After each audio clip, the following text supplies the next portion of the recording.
ഇന്ന് ഞാൻ പറയാൻ പോകുന്നത് 2014 റിലീസ് ചെയ്ത ഇന്റർസ്റ്റെല്ലാർ എന്ന സിനിമയുടെ കഥയാണ്. നമുക്ക് എല്ലാവർക്കും വളരെയധികം സുപരിചിതനായ ക്രിസ്റ്റഫർ നോളനാണ് ഈ സിനിമ സംവിധാനം ചെയ്തിരിക്കുന്നത്. ഇതൊരു സയൻസ് ഫിക്ഷൻ സ്റ്റോറിയാണ്. അതുകൊണ്ട് തന്നെ ഈ കഥ നടക്കുന്നത് വർഷം 2067 ഈ കഥയിലെ നായകനായ കൂപ്പറിനെയാണ് ആദ്യം കാണിക്കുന്നത്. ഇപ്പോൾ അയാളുടെ വീട്ടിൽ നല്ല ഉറക്കത്തിലാണ്. പെട്ടെന്നാണ് ഒരു സ്വപ്നം കണ്ട് അയാൾ ഞെട്ടി എഴുന്നേൽക്കുന്നത്. ആ സ്വപ്നത്തിൽ അയാൾ കണ്ടത് അയാൾ സഞ്ചരിക്കുന്ന ഒരു സ്പേസ് ക്രാഫ്റ്റ് തകർന്നു പോകുന്നതായിട്ടാണ്. ഇയാൾ പണ്ട് നാസയിലായിരുന്നു ജോലി ചെയ്തിരുന്നത്. അവിടുത്തെ ഒരു ടെസ്റ്റ് പൈലറ്റ് ആയിരുന്നു ഇയാൾ. മാത്രമല്ല ഇയാൾ ഒരു എഞ്ചിനീയറും കൂടെയാണ്. ഇപ്പോൾ കൃഷിയും കാര്യങ്ങളുമാണ് അയാൾ നോക്കുന്നത്. ആദ്യം ഇവർ ചെയ്തിരുന്നത് ഗോതമ്പ് കൃഷിയായിരുന്നു. എന്നാൽ മനുഷ്യരാശി ഇപ്പോൾ ഒരു വലിയ ദുരന്തത്തെ നേരിട്ടുകൊണ്ടിരിക്കുകയാണ്. അത് ബ്ലൈറ്റ് എന്ന് പറയുന്ന ഒരു രോഗമാണ്. വിളകൾക്കുണ്ടാവുന്ന അസുഖമാണത്. കൂപ്പറിന്റെ ഫാമിലിക്ക് ഒരുപാട് ഗോതമ്പ് ഉണ്ടായിരുന്നു. ആ ഗോതമ്പ് ചെടികൾക്കൊക്കെ ഈ ബ്ലൈറ്റ് രോഗം വന്നു. അതിനെ തുടർന്ന് അവരതെല്ലാം കത്തിച്ചു കളയാണ് ചെയ്തത്. എന്നാൽ കൂപ്പറിന് കുറേയേറെ ചോളകൃഷി കൂടെ ഉണ്ടായിരുന്നു. അത് വെച്ചിട്ടാണ് അവരിപ്പോൾ സർവൈവ് ചെയ്തുകൊണ്ടിരിക്കുന്നത്. പക്ഷെ മറ്റൊരു പ്രശ്നം കൂടെ ഭൂമിയിൽ ഇപ്പോൾ നടക്കുന്നുണ്ട്. അത് വളരെ ശക്തമായ പൊടിക്കാറ്റാണ്. പൊടിക്കാറ്റ് എന്ന് പറഞ്ഞു കഴിഞ്ഞാൽ മരുഭൂമിയിലുള്ള പോലെയാണ് സിറ്റികളിലൊക്കെ സംഭവിക്കുന്നത്. ഏത് സമയം വീടിന്റെ എവിടെ നോക്കിയാലും പൊടിയാണ്. അതുകൊണ്ട് തന്നെ വളരെ കഷ്ടപ്പെട്ടാണ് ഓരോരോ മനുഷ്യരും ജീവിക്കുന്നത്. ഈ കൂപ്പറിന്റെ ഫാമിലിയിൽ കൂപ്പർ അടക്കം 4 പേരാണുള്ളത്. അയാളുടെ ഭാര്യ മരിച്ചുപോയി. അയാൾക്ക് 2 മക്കളാണ്. മകളുടെ പേര് മർഫ് എന്നും മകന്റെ പേര് ടോം എന്നുമാണ്. പിന്നെ കൂപ്പറിന്റെ അച്ഛനുമാണ് ആ വീട്ടിലുള്ളത്. അങ്ങനെ പതിവ് പോലെ തന്നെ ഇന്നത്തെ ദിവസം അവർ ബ്രേക്ക്ഫാസ്റ്റ് കഴിക്കാൻ ഒരുങ്ങുകയാണ്. ഈ മർഫ് ഉണ്ടല്ലോ, അവൾ ഇടയ്ക്കിടയ്ക്ക് ഒരു കംപ്ലൈന്റ് പറയുന്നുണ്ട്. അതെന്താണെന്ന് വെച്ച് കഴിഞ്ഞാൽ അവളുടെ റൂമിൽ ഒരു വലിയ ലൈബ്രറി ഉണ്ട്. ആ ഷെൽഫിൽ നിന്നും ഇടയ്ക്കിടയ്ക്ക് പുസ്തകങ്ങൾ ഇങ്ങനെ താഴോട്ട് വീണുകൊണ്ടിരിക്കുകയാണ്. അത് ഓട്ടോമാറ്റിക് ആയിട്ടാണ് വീഴുന്നത്. അതുകൊണ്ട് തന്നെ ഏതൊരു പ്രേതം എന്റെ റൂമിലുണ്ട് എന്നാണ് അവൾ കംപ്ലൈന്റ് ചെയ്യുന്നത്. എന്നാൽ കൂപ്പർ ആണെങ്കിൽ ഒരു സയന്റിസ്റ്റ് കൂടെയാണ്. അതുകൊണ്ട് തന്നെ ഈ പ്രേതങ്ങളിലൊന്നും അയാൾ വിശ്വസിക്കുന്നില്ല. അങ്ങനെ ആത്മാവൊന്നുമില്ല എന്നൊക്കെയാണ് അയാൾ അയാളുടെ മകളുടെ അടുത്ത് പറയുന്നത്. മാത്രമല്ല അയാൾ മകൾക്ക് ഒരു ഉപദേശം കൂടെ കൊടുക്കുന്നുണ്ട്. ഇനിയിപ്പോൾ അത് ആത്മാവാണെന്ന് തന്നെ വിചാരിക്കും. പക്ഷെ നീ ഒരിക്കലും അതിനെ പേടിക്കാൻ പാടില്ല. അത് ചെയ്യുന്ന കാര്യങ്ങളൊക്കെ നീ കളക്ട് ചെയ്യണം. എന്നിട്ട് അതെല്ലാം അനലൈസ് ചെയ്യണം. എന്നിട്ട് നീ നിന്റേതായിട്ടുള്ള ഒരു നിഗമനത്തിലേക്ക് എത്തിച്ചേരണം എന്നൊരു ഉപദേശമാണ് അയാൾ അയാളുടെ മകൾക്ക് കൊടുക്കുന്നത്. ഈ സമയത്താണ് കൂപ്പറിന്റെ അച്ഛൻ ഒരു കാര്യം പറയുന്നത്. അതായത് കുട്ടികളുടെ സ്കൂളിലേക്ക് അയാളോട് ചെല്ലാൻ പറഞ്ഞിട്ടുണ്ട്. സാധാരണ അവരുടെ ഗ്രാൻഡ് ഫാദർ ആണ് പോവാറ്. എന്നാൽ ഇത്തവണ നീ തന്നെ പോയേ പറ്റൂ എന്നാണ് അയാൾ പറയുന്നത്. അങ്ങനെ ഉടനെ തന്നെ അവർ സ്കൂളിലേക്ക് പോകാൻ വേണ്ടി തയ്യാറെടുത്താണ്. വീട്ടിൽ നിന്ന് പുറത്തേക്ക് ഇറങ്ങുമ്പോഴാണ് അയാളുടെ തോട്ടത്തിന്റെ അപ്പുറത്തായിട്ട് പുക പോലെ എന്തോ കാണുന്നത്. അത് പൊടിക്കാറ്റാണ് എന്നാണ് കൂപ്പർ വിചാരിച്ചിരിക്കുന്നത്. പക്ഷെ അയാളുടെ അച്ഛൻ പറയുന്നത് എന്താണെന്ന് വെച്ച് കഴിഞ്ഞാൽ അത് പൊടിക്കാറ്റൊന്നുമല്ല, അത് നെൽസന്റെ വെണ്ടകൃഷിയാണ്. അതിലെല്ലാം ഇപ്പോൾ ആ ബ്ലൈറ്റ് പിടിച്ചിട്ടുണ്ട്. അതുകൊണ്ട് തന്നെ അവരതൊക്കെ കത്തിച്ച് കളഞ്ഞതാണ്. ഇനി അവർക്ക് ഒരിക്കലും അത് കൃഷി ചെയ്യാൻ പറ്റത്തില്ല എന്നൊക്കെയാണ് അയാൾ പറയുന്നത്. അത് കേൾക്കുമ്പോൾ അവന് നമ്മളെപ്പോൾ തന്നെ ചോളകൃഷി ചെയ്താൽ പോരായിരുന്നു എന്നാണ് കൂപ്പർ ചോദിക്കുന്നത്. അങ്ങനെ ഉടനെ തന്നെ കൂപ്പർ അയാളുടെ 2 മക്കളുമായിട്ട് അയാളുടെ ട്രക്കിൽ അവിടെ നിന്ന് പോയിക്കൊണ്ടിരിക്കുകയാണ്. കുറെ ഓടി ഒരിടത്തെത്തുമ്പോഴാണ് പെട്ടെന്ന് അവരുടെ ആ ട്രക്ക് പഞ്ചറാവുന്നത്. അവർ വേഗം തന്നെ വണ്ടിയിൽ നിന്ന് ഇറങ്ങിയിട്ട് അതിന്റെ ടയറൊക്കെ ശരിയാക്കാനുള്ള ശ്രമത്തിലാണ്. ഈ സമയത്താണ് ഒരു ശബ്ദം കേൾക്കുന്നത്. അവർ നോക്കുമ്പോൾ മുകളിലോട് എന്തോ പറന്നു പോകുന്നുണ്ട്. അത് കണ്ടപ്പോൾ തന്നെ അതൊരു ഡ്രോൺ ആണ് എന്ന കാര്യം കൂപ്പറിന് മനസ്സിലായി. അതിനിപ്പോൾ ഉടമസ്ഥനൊന്നുമില്ല. അതുകൊണ്ട് തന്നെ അതിനെ താഴെ ഇറക്കാനാണ് കൂപ്പർ ശ്രമിക്കുന്നത്. അങ്ങനെ പെട്ടെന്ന് തന്നെ അവർ ആ വണ്ടിയിൽ കയറി ആ ഡ്രോണിനെ ഫോളോ ചെയ്യാൻ തുടങ്ങി. വളരെ കഷ്ടപ്പെട്ട് ആ ചോളപ്പാടത്ത് കൂടെയാണ് അവരിപ്പോൾ പോയിക്കൊണ്ടിരിക്കുന്നത്. അങ്ങനെ കുറെ ഓടി അവരൊരു നദിക്കരയിലെത്തി. അയാൾ വേഗം തന്നെ വണ്ടിയിൽ നിന്ന് ഇറങ്ങിയിട്ട് ആ ഡ്രോണിനെ ഹാക്ക് ചെയ്ത് അതിനെ തിരിച്ചു വിളിക്കാൻ തുടങ്ങി. അങ്ങനെ കുറച്ച് സമയത്തെ ശ്രമത്തിന് ശേഷം അയാൾ ആ ഡ്രോണിനെ താഴേക്ക് ലാൻഡ് ചെയ്യാണ്. അങ്ങനെ അവർ വേഗം ആ ഡ്രോണിന്റെ അടുത്തേക്ക് നടക്കാൻ തുടങ്ങി. ഈ സമയം ടോം ഒരു കാര്യം ചോദിക്കുന്നുണ്ട്. ഇത് എത്ര കാലമായിട്ട് ഇങ്ങനെ പറന്നു നടക്കുമായിരിക്കും എന്നാണ് അവൻ ചോദിക്കുന്നത്. അത് കേൾക്കുമ്പോൾ ഇത് ഇന്ത്യയുടെ ഡ്രോണാണ്. നമ്മളുടേതുപോലെ തന്നെ ഡൽഹി സ്പേസ് മിഷൻ കൺട്രോളും തകർന്നിട്ട് ഒരുപാട് വർഷമായി. മിനിമം ഒരു 10 വർഷമെങ്കിലും ആയി കാണും ഇതിങ്ങനെ കറങ്ങി നടക്കാൻ തുടങ്ങിയിട്ട്. ഇതിന് നല്ല കിടിലൻ സോളാർ ബാറ്ററി ആണുള്ളത്. നമുക്കത് കിട്ടിക്കഴിഞ്ഞാൽ നമ്മുടെ പല കാര്യത്തിനും അത് യൂസ് ചെയ്യാം എന്ന് പറഞ്ഞിട്ട് അയാൾ അത് കഴിക്കാൻ തുടങ്ങി. അങ്ങനെ കുറച്ച് സമയത്തിന് ശേഷം കൂപ്പറും കുട്ടികളും നേരെ അവരുടെ സ്കൂളിലേക്കാണ് പോകുന്നത്. കൂപ്പർ വരുന്നതും വെയിറ്റ് ചെയ്തുകൊണ്ട് അവരുടെ ടീച്ചേഴ്സ് ഒരു റൂമിനകത്ത് ഇരിക്കുന്നുണ്ട്. കൂപ്പറിനെ കണ്ടുകൊണ്ട് തന്നെ അവർ കുട്ടികളുടെ കാര്യം പറയാൻ തുടങ്ങി. കൃഷിയുമായി ബന്ധപ്പെട്ട കാര്യമാണ് ടോം പഠിക്കുന്നത്. പക്ഷെ അവന് മാർക്ക് തീരെ കുറവാണ്. അതുകൊണ്ട് തന്നെ ഉപരിപഠനത്തിന് അവർ സാധിക്കത്തില്ല എന്നാണ് അവർ അറിയിക്കുന്നത്. അതിനുശേഷം മർഫിന്റെ ഒരു കാര്യം കൂടെ അവർ പറയുന്നുണ്ട്. അതായത് മർഫ് ഇടയ്ക്കിടയ്ക്ക് ക്ലാസ്സിലെ കുട്ടികളുമായിട്ട് വഴക്കുണ്ടാക്കാറുണ്ട്.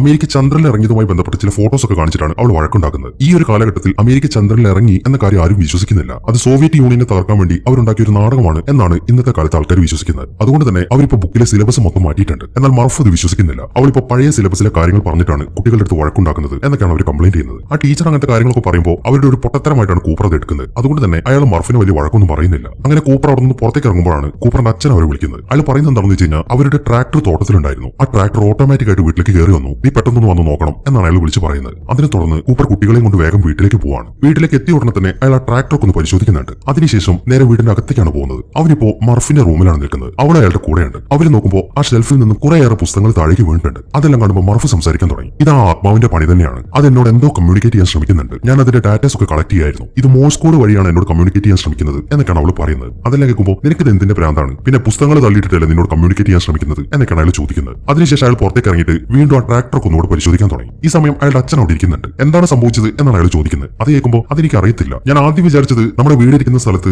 മാഗ്നറ്റിക് ഫീൽഡുമായി ബന്ധപ്പെട്ട എന്തെങ്കിലും പ്രശ്നം ഉണ്ടായിട്ടാണ് ഇങ്ങനെ സംഭവിച്ചതെന്നാണ്. പക്ഷെ അങ്ങനെ സംഭവിക്കണമെന്നുണ്ടെങ്കിൽ ഈ ട്രാക്ടർ ഇങ്ങോട്ട് കൊണ്ടുവന്നു തന്നെ ഇത് സംഭവിക്കണമായിരുന്നു. പക്ഷെ ഇത് പെട്ടെന്ന് ഇങ്ങനെ സംഭവിച്ചത് എന്താണെന്ന് എനിക്ക് മനസ്സിലാവുന്നില്ല എന്നൊക്കെയാണ് അയാൾ പറയുന്നത്. അങ്ങനെ കുറച്ച് സമയങ്ങൾ കഴിഞ്ഞു. കൂപ്പറും കുട്ടികളും ബേസ്ബോൾ മാച്ച് കാണാൻ വേണ്ടി ഒരു ഗ്രൗണ്ടിലേക്ക് വന്നിരിക്കുകയാണ്. കുറേയേറെ ആളുകളൊക്കെ അവിടെ കൂടിയിട്ടുണ്ട്. ആ കളി നടന്നുകൊണ്ടിരിക്കുമ്പോഴാണ് പെട്ടെന്ന് മറ്റൊരു കാര്യം സംഭവിക്കുന്നത്. അവർ നോക്കുമ്പോൾ ആ ഏരിയ മൊത്തത്തിൽ പൊടിക്കാറ്റ് ഇങ്ങനെ വന്നുകൊണ്ടിരിക്കുകയാണ്. വളരെ വലിയ അളവിലാണ് ഇത് വരുന്നത്. അതുകൊണ്ട് തന്നെ കൂപ്പർ കുട്ടികളെയും കൂട്ടി നേരെ അയാളുടെ വണ്ടിയിലേക്കാണ് പോകുന്നത്. അതിനുശേഷം പെട്ടെന്ന് തന്നെ വീട്ടിലേക്ക് ഓടിക്കാൻ തുടങ്ങി. ഈ സമയമാകുമ്പോഴേക്കും സിറ്റി മൊത്തത്തിൽ ആ പൊടിക്കാറ്റ് അടിച്ചുകൊണ്ടിരിക്കുകയാണ്. വളരെ കഷ്ടപ്പെട്ടാണ് അവർ അതുവഴി മുന്നോട്ട് പോയിക്കൊണ്ടിരിക്കുന്നത്. അങ്ങനെ പെട്ടെന്ന് തന്നെ അവർ വീട്ടിലേക്ക് എത്തി. വീട്ടിലേക്ക് കയറി ഉടനെ തന്നെ കൂപ്പർ ആണെങ്കിൽ അവിടെയുള്ള ജനലും വാതിലുകളൊക്കെ അടച്ചുകൊണ്ടിരിക്കുകയാണ്. അതിനിടയിൽ മർഫ് നേരെ പോകുന്നത് അവളുടെ റൂമിലേക്കാണ്. അത് കാണുമ്പോൾ കൂപ്പർ അവളെ ഫോളോ ചെയ്യുന്നുണ്ട്. അവർ അവളുടെ റൂമിലേക്ക് കയറി കഴിയുമ്പോൾ വളരെ കൗതുകമുള്ള ഒരു കാഴ്ച അവർ കാണുന്നുണ്ട്. ആ പൊടിക്കാറ്റടിച്ചതിനെ തുറന്നിട്ട് അവിടെയൊക്കെ മണൽ വീണ് നടക്കുന്നുണ്ട്. പക്ഷെ ഒരു ഭാഗത്ത് മാത്രം ഒരു പ്രത്യേക രീതിയിലാണ് ആ മണൽ വീണ് നടക്കുന്നത്, എന്തോ ലൈൻ ഇട്ടതുപോലെ. കുറച്ച് സമയം കൂപ്പർ അതൊക്കെ ശ്രദ്ധിക്കുന്നുണ്ട്. എന്തുകൊണ്ടാണ് ഇങ്ങനെ ഒരു പ്രതിഭാസം നടന്നത് എന്ന കാര്യമൊക്കെ മനസ്സിലായിട്ടില്ല. ഇനി മർഫിൻ ആ റൂമിൽ കിടത്തുന്നത് ശരിയല്ലെന്ന് തോന്നിയിട്ട് അയാൾ മർഫിനോട് ടോമിന്റെ റൂമിൽ പോയി കിടക്കാൻ പറയാണ്. അങ്ങനെ അവൾ അവിടെ നിന്ന് പറഞ്ഞു വിട്ടതിന് ശേഷം കൂപ്പർ ആ ലൈനുകളൊക്കെ വീണ് നടക്കുന്ന സ്ഥലം പരിശോധിക്കാൻ തുടങ്ങി. കുറെ നേരമായിട്ട് അയാൾ ആ റൂമിൽ തന്നെ ഇരിക്കുകയാണ്. അച്ഛനെ കാണാത്തതുകൊണ്ട് വീണ്ടും മർഫ് അങ്ങോട്ട് വന്നിട്ടുണ്ട്.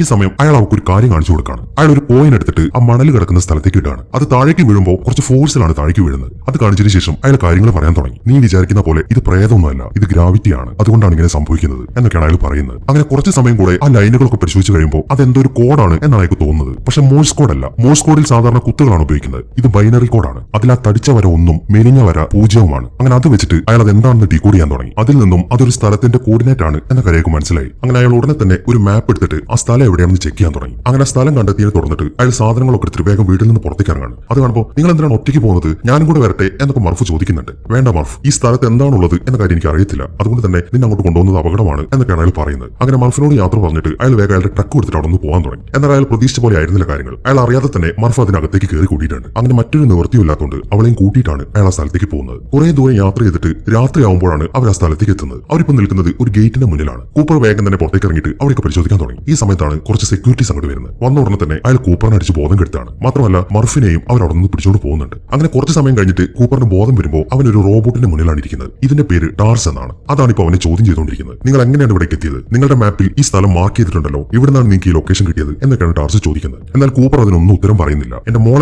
എവിടേക്കാണ് നിങ്ങൾ അവളെ കൊണ്ടുപോയത് എന്നൊക്കെയാണ് അവൻ ചോദിക്കുന്നത്. ഈ സമയത്താണ് ഒരു ലേഡി അങ്ങോട്ട് വരുന്നത്. വന്ന ഉടനെ തന്നെ അവൾ സ്വയം പരിചയപ്പെടുത്താണ്. ഡോക്ടർ ബ്രാൻഡ് എന്നാണ് അവൾ പേര് പറയുന്നത്. അതേക്കുമ്പോൾ എനിക്കൊരു ബ്രാൻഡിനെ അറിയാം, പക്ഷെ അയാൾക്ക് ഇത്ര സൗന്ദര്യമില്ല. അല്ല, ഞാനൊരു കാര്യം ചോദിക്കട്ടെ, എന്തിനാണ് എന്നോട് പിടിച്ചു വെച്ചിരിക്കുന്നത്? എന്റെ മകളെ നിങ്ങൾ അങ്ങോട്ടാണ് കൊണ്ടുപോയത്, അതെങ്കിലും എന്നോടൊന്ന് പറ. അങ്ങനെയാണെങ്കിൽ ഞാൻ എങ്ങനെയാണ് ഇവിടേക്ക് എത്തിയതെന്നൊക്കെ ഞാൻ നിങ്ങൾക്ക് പറഞ്ഞുതരാം എന്നൊക്കെയാണ് കൂപ്പർ പറയുന്നത്. അതെല്ലാം കേൾക്കുമ്പോൾ ബ്രാൻഡ് ആണെങ്കിൽ അയാളെയും കൂട്ടി അവിടെ നിന്ന് നടക്കാൻ തുടങ്ങി. അങ്ങനെ ബ്രാൻഡ് അയാളെയും കൂട്ടിക്കൊണ്ട് പോകുന്നത് ഒരു കോൺഫറൻസ് ഹാളിലേക്കാണ്. മർഫ് അവിടെ ഇരിക്കുന്നുണ്ട്. മാത്രമല്ല വേറെയും കുറെ ആൾക്കാർ അവിടെ ഇരിക്കുന്നുണ്ട്. ആ കൂട്ടത്തിൽ കൂപ്പർ നേരത്തെ പറഞ്ഞ പ്രൊഫസർ ബ്രാൻഡും ഇരിക്കുന്നുണ്ട്. അയാളെ കാണുമ്പോൾ കൂപ്പറിന് ശരിക്കും അത്ഭുതമായി. അങ്ങനെ അവരെല്ലാവരും കൂടെ കൂപ്പർ എടുത്ത് കാര്യങ്ങളൊക്കെ ചോദിക്കാൻ തുടങ്ങി. ഇത് വളരെ സീക്രട്ട് ആയിട്ടുള്ള ഒരു സ്ഥലമാണ്, എങ്ങനെയാണ് നിങ്ങൾക്ക് ഇങ്ങോട്ടുള്ള ലൊക്കേഷൻ കിട്ടിയത് എന്നൊക്കെയാണ് അവർ ചോദിക്കുന്നത്. അത് കേൾക്കുമ്പോൾ കൂപ്പർ കാര്യങ്ങളൊക്കെ പറയാൻ തുടങ്ങി. അത് എങ്ങനെ നിങ്ങൾക്ക് പറഞ്ഞ് മനസ്സിലാക്കി തരണം എന്ന കാര്യം എനിക്ക് അറിയത്തില്ല. വളരെ അസാധാരണമായ ഒരു കാര്യത്തിൽ നിന്നാണ് ഈ സ്ഥലത്തിന്റെ ലൊക്കേഷൻ ഞങ്ങൾക്ക് കിട്ടിയത്. അത് സൂപ്പർ നാച്ചുറൽ ആണോ എന്ന് ചോദിച്ചാൽ അങ്ങനെയാണ്, എന്നാൽ അല്ലേന്ന് ചോദിച്ചാൽ അങ്ങനെയല്ല എന്നിങ്ങനെയുള്ള ഒരു വിശദീകരണമാണ് കൂപ്പർ കൊടുക്കുന്നത്. അത് കേൾക്കുമ്പോൾ നിങ്ങൾ കാര്യം ഒന്ന് തെളിച്ചു പറ, ഇങ്ങനെ പറഞ്ഞാലൊന്നും ഞങ്ങൾക്ക് മനസ്സിലാവത്തില്ല എന്നാണ് അവർ പറയുന്നത്. ഈ സമയം അതിന് മറുപടി പറയുന്നത് മർഫാണ്. ഗുരുത്വാകർഷണമാണ് ഞങ്ങൾ ഇങ്ങോട്ട് എത്തിച്ചത് എന്നാണ് അവൾ പറയുന്നത്. അത് കേൾക്കുമ്പോൾ അവർക്ക് ശരിക്കും കൗതുകമായി. ഗുരുത്വാകർഷണമോ? അതെങ്ങനെ സംഭവിച്ചു? മതി ഈ ചോദ്യം ചോദിക്കലൊക്കെ നിർത്ത്, ഞങ്ങൾ ഉത്തരം പറയാം. പക്ഷെ അതിനു മുമ്പ് ഞങ്ങൾക്ക് ഒരു ഉറപ്പ് വേണം. അതായത്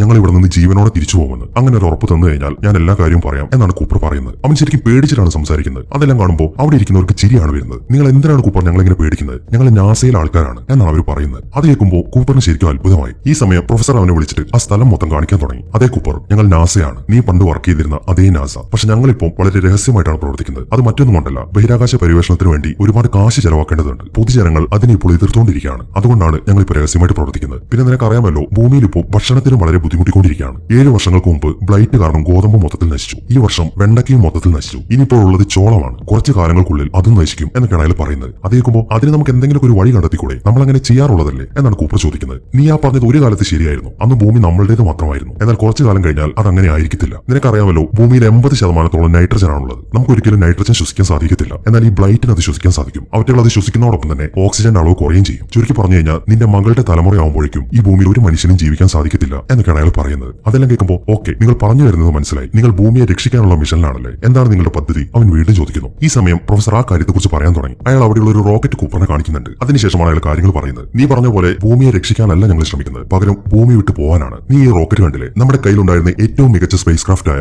എൻഡ്യൂറൻസിന്റെ അവസാനത്തെ ഭാഗമാണിത്. ഇതിന്റെ പേര് റേഞ്ചേഴ്സ് എന്നാണ്. അത് കേൾക്കുമ്പോൾ അപ്പോൾ നിങ്ങൾ ഇതിനു മുമ്പും ആളുകൾ അയച്ചിട്ടുണ്ടായിരുന്നു കൂപ്പർ. ലാസുറസ് മിഷൻ എന്നായിരുന്നു അതിന്റെ പേര്. പ്രൊഫസർ മറുപടി പറയുന്നു. അതെല്ലാം കേൾക്കുമ്പോൾ അല്ല, ഞാനൊരു കാര്യം ചോദിക്കട്ടെ, നമ്മുടെ ഈ സൗരയൂഥത്തിൽ ജീവൻ നിലനിർത്താൻ പറ്റുന്ന ഒരു ഗ്രഹങ്ങളും കണ്ടുപിടിച്ചിട്ടില്ല. പിന്നെയുള്ളത് അടുത്ത നക്ഷത്രങ്ങളാണ്. അതാണെങ്കിൽ ഒരുപാട് പ്രകാശവർഷം അകലെയും. അപ്പൊ പിന്നെ ലാസുറസ് മിഷൻ പരാജയപ്പെടില്ലേ? പിന്നെ എന്തിനാണ് നിങ്ങൾ അവരങ്ങോട്ട് അയച്ചത് എന്നാണ് കൂപ്പർ ചോദിക്കുന്നത്. അത് കേൾക്കുമ്പോൾ അതിനെക്കുറിച്ച് ഞാൻ പറയണമെങ്കിൽ ഇനി ഞങ്ങൾ നടത്താൻ പോകുന്ന മിഷനിൽ പൈലറ്റായിട്ട് നീ വരും എന്ന് ഞങ്ങൾക്ക് വാക്ക് തരണം. ഞങ്ങൾ നോക്കിയിട്ട് അതിനെപ്പറ്റി ഏറ്റവും മികച്ച പൈലറ്റ് നീയാണ് അയാൾ പറയുന്നു. പക്ഷെ ഞാനതിന് ഈ അന്തരീക്ഷം വിട്ട് പോയിട്ടില്ലല്ലോ. പിന്നെ എങ്ങനെയാണ് നിങ്ങൾക്ക് അത്രയും മികച്ചതാണെന്ന് പറയാൻ സാധിക്കുന്നത്? അതിനുള്ള പരിശീലനം നിനക്ക് കിട്ടിയിട്ടില്ലേ? ഇവിടെയുള്ള ആർക്കും അങ്ങനെ ഒരു പരിശീലനം കിട്ടിയിട്ടില്ല. മാത്രമല്ല നീ ഇങ്ങോട്ട് എത്തുന്നതിന് മുമ്പ് വരെ ആരെയാണ് ഈ മിഷൻ അയക്കേണ്ടത് എന്ന് ഞങ്ങൾക്ക് ഒരു ഐഡിയയും ഇല്ലായിരുന്നു. ആ സമയത്താണ് നീ ഞങ്ങളുടെ മുന്നിലേക്ക് വന്നത്. എന്തോ ഒന്നാണ് നിന്നെ ഞങ്ങളുടെ അടുത്തേക്ക് പറഞ്ഞു വെച്ചിരിക്കുന്നത്. അതൊരു പക്ഷെ അവരായിരിക്കാം എന്നാണ് ബ്രാൻഡ് പറയുന്നത്. അവരോ? നിങ്ങൾ ആരെയാണ് ഉദ്ദേശിക്കുന്നത്? കൂപ്പറിന് സംശയമായി. എന്നാൽ അതിനു മാത്രം ബ്രാൻഡ് മറുപടി പറയുന്നില്ല. അങ്ങനെ കൂപ്പർ അവരുടെ പൈലറ്റ് ആവുമെന്ന് സമ്മതിക്കുകയാണ്. അതിനെ തുടർന്ന് അവരുടെ ആ മെഷീനെ കുറിച്ചിട്ടൊക്കെ ഒരു സയന്റിസ്റ്റ് ഇപ്പോൾ കൂപ്പറിന് എക്സ്പ്ലെയിൻ ചെയ്ത് കൊടുത്തുകൊണ്ടിരിക്കുകയാണ്. 50 വർഷങ്ങൾക്ക് മുമ്പാണ് ഈ ഗ്രാവിറ്റിയിൽ ഉണ്ടായ അസാധാരണത്വം ഞങ്ങൾ ആദ്യം കണ്ടുപിടിക്കുന്നത്. ആദ്യമൊക്കെ ഞങ്ങളുടെ കയ്യിലുള്ള ചില മെഷീൻസ് കംപ്ലൈന്റ് ആയതിലൂടെയാണ് ഞങ്ങൾ അത് തിരിച്ചറിഞ്ഞത്. പിന്നീട് വേറെയും ചില കാര്യങ്ങളൊക്കെ ഞങ്ങൾ കണ്ടെത്തി. അതിൽ ഏറ്റവും പ്രധാനപ്പെട്ടത് ഇതാണ്. നിങ്ങൾ നമ്മുടെ ശനിഗ്രഹത്തെ കണ്ടില്ലേ? ഇതിന്റെ തൊട്ടടുത്തായിട്ടുള്ള സ്പേസ് ടൈമിൽ ഒരു ഡിസ്റ്റർബൻസ് കാണുന്നുണ്ട്. അതൊരു വേം ഹോൾ ആണ്. ഈ വേം ഹോളിന്റെ അകത്തുകൂടെ സഞ്ചരിച്ചു കഴിഞ്ഞാൽ ഒരുപാട് പ്രകാശവർഷ അകലെയുള്ള നക്ഷത്രങ്ങളിലേക്ക് നമുക്ക് ഈസി ആയിട്ട് എത്താൻ പറ്റും എന്നൊക്കെയാണ് അയാൾ പറയുന്നത്. വേം ഹോളോ അതങ്ങനെ നാച്ചുറൽ ആയിട്ട് ഉണ്ടാവുന്നതല്ലോ? കൂപ്പറിന് സംശയമായി. അതിന് മറുപടി പറയുന്നത് ഡോക്ടർ ബ്രാൻഡ് ആണ്. നീ പറഞ്ഞത് ശരിയാണ് കൂപ്പർ. ഈ വേം ഹോൾ നാച്ചുറൽ ആയിട്ട് ഉണ്ടായതല്ല, അവരാണ് അത് അവിടെ കൊണ്ടുവച്ചിരിക്കുന്നത്. ഇതിലൂടെ അവരെ നമ്മളെ അങ്ങോട്ട് ക്ഷണിക്കുകയാണ്. ഈ വേം ഹോൾ കടന്നു പോയി കഴിഞ്ഞാൽ നമുക്ക് ജീവിക്കാൻ പറ്റുന്ന 15 ഗ്രഹങ്ങളാണുള്ളത്. 10 വർഷങ്ങൾക്ക് മുമ്പാണ് ലാസറസ് മിഷൻ ഞങ്ങൾ അയച്ചത്. ആ 15 ഗ്രഹങ്ങളിൽ 12 എണ്ണത്തെ അവർ കണ്ടെത്തി എന്ന് പറഞ്ഞിട്ട് പ്രൊഫസർ ഇപ്പോൾ ആ ലാസറസ് മിഷനെ കുറിച്ച് പറയാൻ തുടങ്ങി. മനുഷ്യരുടെ ജീവൻ നിലനിർത്താൻ സാധ്യതയുള്ള 12 ഗ്രഹങ്ങളിലേക്ക് ഞങ്ങൾ 12 റേഞ്ചറുകൾ അയച്ചിട്ടുണ്ടായിരുന്നു. ഈ ഒരു മിഷന് നേതൃത്വം കൊടുത്തത് മാൻ എന്ന പേരുള്ള ഒരു സയന്റിസ്റ്റ് ആണ്. ആ 12 റേഞ്ചറുകളും ഓരോരോ ഗ്രഹത്തിലേക്ക് ചെന്നിറങ്ങും. 2 വർഷത്തേക്ക് അവരുടെ ജീവൻ നിലനിർത്താനുള്ള മുഴുവൻ സംവിധാനങ്ങളും ഞങ്ങൾ അതിന്റെ ലാൻഡിംഗ് പാഡിൽ ചെയ്തിട്ടുണ്ട്. ഇനി അവരത് ഉപയോഗിക്കാതെ ഹൈബർനേഷൻ സ്ലീപ്പിലാണെങ്കിൽ അത്രയും വർഷം വീണ്ടും അവർക്ക് കൂട്ടിക്കിട്ടും. അങ്ങനെ വരുമ്പോൾ 10 വർഷത്തിലധികം അവർക്ക് അവിടെ ജൈവ പരീക്ഷണങ്ങൾ നടത്താൻ സാധിക്കും. അവരുടെ മിഷൻ എന്ന് പറയുന്നത് ഓരോരുത്തരും അവരവർക്ക് പറഞ്ഞിരിക്കുന്ന ഗ്രഹത്തിലേക്ക് ഇറങ്ങുക, എന്നിട്ട് അവിടെ മനുഷ്യർക്ക് വാസയോഗ്യമാണോ എന്ന് ചെക്ക് ചെയ്യുക. വാസയോഗ്യമാണെന്ന് മനസ്സിലാക്കി കഴിഞ്ഞാൽ അപ്പൊ തന്നെ മെസ്സേജ് ഞാൻ കഴിക്കണം. എന്നിട്ട് അവരെ രക്ഷിക്കാൻ ആരെങ്കിലും വരുന്നത് വരെ അവർക്ക് വീണ്ടും അവരുടെ ഉറക്കത്തിലേക്ക് നടക്കാം. ഇങ്ങനെയാണ് അവരുടെ മിഷൻ പ്ലാൻ ചെയ്തിരിക്കുന്നത്. ഓക്കെ, അവർ അങ്ങനെയൊക്കെ ചെയ്തു കഴിഞ്ഞാലും ഈ 12 ലോകങ്ങളിലും ചെന്ന് നോക്കാനുള്ള സെറ്റപ്പ് ഒക്കെ ഇപ്പൊ നമുക്കുണ്ടോ? ഇല്ല കൂപ്പർ, അതിനുള്ള സെറ്റപ്പ് ഒന്നും നമുക്കില്ല. വേം ഹോൾ വഴിയുള്ള ഡാറ്റ ട്രാൻസ്മിഷൻ അതിന്റെ ശൈശവ ഘട്ടത്തിലാണുള്ളത്. വർഷാടിസ്ഥാനത്തിൽ വരുന്ന ബൈനറി പിന്നുകളിലൂടെയാണ് ഏതൊക്കെ ലോകങ്ങളാണ് സാധ്യത കാണിക്കുന്നത് എന്ന സൂചനകൾ നമുക്ക് കിട്ടുന്നത്. അങ്ങനെ മനുഷ്യന് വാസയോഗ്യമായ 3 ഗ്രഹങ്ങളെ കുറിച്ചിട്ട് നമുക്കിപ്പോ മെസ്സേജ് കിട്ടിയിട്ടുണ്ട്. അതായത് ഒരു ബ്ലാക്ക് ഹോളിനെ ചുറ്റുന്ന 3 ഗ്രഹങ്ങൾ. അവിടെ മനുഷ്യർക്ക് ജീവിക്കാൻ സാധിക്കും. ഓക്കെ, നിങ്ങൾ പറഞ്ഞൊക്കെ സംഭവിച്ചു. ആ 3 എണ്ണത്തിൽ നമുക്ക് പറ്റിയൊരു ഗ്രഹം കണ്ടെത്തിയെന്ന് ഇരിക്കട്ടെ. പിന്നെ എന്താണ് അടുത്ത പ്ലാൻ? കൂപ്പർ ചോദിക്കുന്നു. അതിലേക്കാണ് ഞങ്ങൾ പറഞ്ഞു വരുന്നത്. 2 പ്ലാനുകളാണുള്ളത്. ഒന്ന് പ്ലാൻ എ, രണ്ടാമത്തത് പ്ലാൻ ബി. ഇതിൽ പ്ലാൻ എ എന്താണെന്ന് വെച്ച് കഴിഞ്ഞാൽ വലിയൊരു സ്പേസ് സ്റ്റേഷൻ ഉണ്ടാക്കി ഭൂമിയിലുള്ള മനുഷ്യരെ മൊത്തം ആ സ്പേസ് സ്റ്റേഷനിലേക്ക് മാറ്റുക. പക്ഷെ അതിലൊരു പ്രശ്നമുണ്ട്. അത് ഗ്രാവിറ്റിയാണ്. ഈ ഗ്രാവിറ്റി മൊത്തം മറികടന്നിട്ട് ഇത്രയും മനുഷ്യരെ എങ്ങനെ കൊണ്ടുപോകും എന്ന് ഞങ്ങൾക്ക് ഒരു ഐഡിയ കിട്ടിയിട്ടില്ല. പക്ഷെ ഗ്രാവിറ്റിയെ നമ്മുടെ ഇഷ്ടത്തിന് ചേഞ്ച് ചെയ്യാൻ പറ്റും എന്ന കാര്യം ഞങ്ങൾ കണ്ടുപിടിച്ചിട്ടുണ്ട്. അതുകൊണ്ട് തന്നെ ഞാനിപ്പോൾ ഒരു ഗ്രാവിറ്റി ഇക്വേഷൻ ഉണ്ടാക്കിക്കൊണ്ടിരിക്കുകയാണ്. ആ ഒരു ഇക്വേഷൻ സോൾവ് ചെയ്യാൻ സാധിച്ചാൽ മാത്രമേ പ്ലാൻ എ വർക്ക്ഔട്ട് ആവത്തുള്ളൂ. അതുകൊണ്ടാണ് ഞങ്ങൾ ഒരു പ്ലാൻ ബിയും കൂടെ ഉണ്ടാക്കിയത്. പ്ലാൻ ബി എന്ന് പറയുന്നത് എന്താണെന്ന് വെച്ച് കഴിഞ്ഞാൽ അതിനൊരു പോപ്പുലേഷൻ ബോംബ് എന്നാണ് ഞങ്ങൾ പറയുന്നത്. അതായത് 5000-ൽ പരം മനുഷ്യ ഭ്രൂണങ്ങളെ നേരെ ആ ഗ്രഹത്തിലേക്ക് കൊണ്ടുപോകുക. എന്നിട്ട് പേടകത്തിൽ വെച്ചിട്ട് തന്നെ അതിൽ 10 ഭ്രൂണങ്ങളെ വളർത്തിയെടുക്കും. എന്നിട്ട് ബാക്കിയുള്ള ഭ്രൂണങ്ങളെ ആ ഗ്രഹത്തിൽ വെച്ചിട്ടായിരിക്കും വളർത്തിയെടുക്കുക. അങ്ങനെ മനുഷ്യരാശിയുടെ മൊത്തത്തിലുള്ള വംശനാശം നമുക്ക് തടയാൻ സാധിക്കും. പക്ഷെ പ്ലാൻ ബി ആണെന്നുണ്ടെങ്കിൽ ഇവിടെയുള്ള മനുഷ്യരെ മൊത്തം നമ്മൾ ഉപേക്ഷിച്ചിട്ട് പോകേണ്ടി വരും. അതുകൊണ്ടാണ് പ്ലാൻ എ ആണ് നല്ലത് എന്ന് ഞങ്ങൾ വിശ്വസിക്കുന്നത്. പക്ഷെ ഇതുവരെയായിട്ടും ആ ഗ്രാവിറ്റി ഇക്വേഷൻ എനിക്ക് സോൾവ് ചെയ്യാൻ സാധിച്ചിട്ടില്ല എന്നൊക്കെയാണ് പ്രൊഫസർ പറയുന്നത്. അതെല്ലാം കേൾക്കുമ്പോൾ പക്ഷെ ആ ഇക്വേഷൻ സോൾവ് ചെയ്യാൻ സാധിച്ചിട്ടില്ലല്ലോ, പിന്നെ എന്ത് വിശ്വസിച്ചിട്ടാണ് ഞാൻ അങ്ങോട്ട് പോകേണ്ടത് എന്നാണ് കൂപ്പർ ചോദിക്കുന്നത്. അത് നീ എനിക്ക് വിട്ടേക്ക്. നീ എത്രയും പെട്ടെന്ന് പോയിട്ട് നമുക്ക് പറ്റിയൊരു ഗ്രഹം കണ്ടുപിടിക്കും. ആ ഒരു സമയത്തിനുള്ളിൽ ആ ഇക്വേഷൻ ഞാൻ സോൾവ് ചെയ്തോളാം എന്ന് പ്രൊഫസർ അവന് പ്രോമിസ് കൊടുക്കുകയാണ്. അതെല്ലാം കേൾക്കുമ്പോൾ കൂപ്പർ ആണെങ്കിൽ അതിന് ഓക്കെ പറയും ചെയ്യുന്നു. അങ്ങനെ വേഗം തന്നെ നാസയിൽ നിന്ന് ഇറങ്ങി കൂപ്പറും മർഫും കൂടെ അവരുടെ വീട്ടിലെത്തി. അച്ഛൻ അതിന് ഓക്കെ പറഞ്ഞിട്ടാണ് അങ്ങോട്ട് വന്നത് എന്ന കാര്യം മർഫിന് മനസ്സിലായിട്ടുണ്ട്. അവളാണെങ്കിൽ ഇപ്പോൾ അയാളോട് ഉടക്കി നിൽക്കാണ്. അവൾ അയാളെ റൂമിലേക്ക് പോലും കയറ്റുന്നില്ല.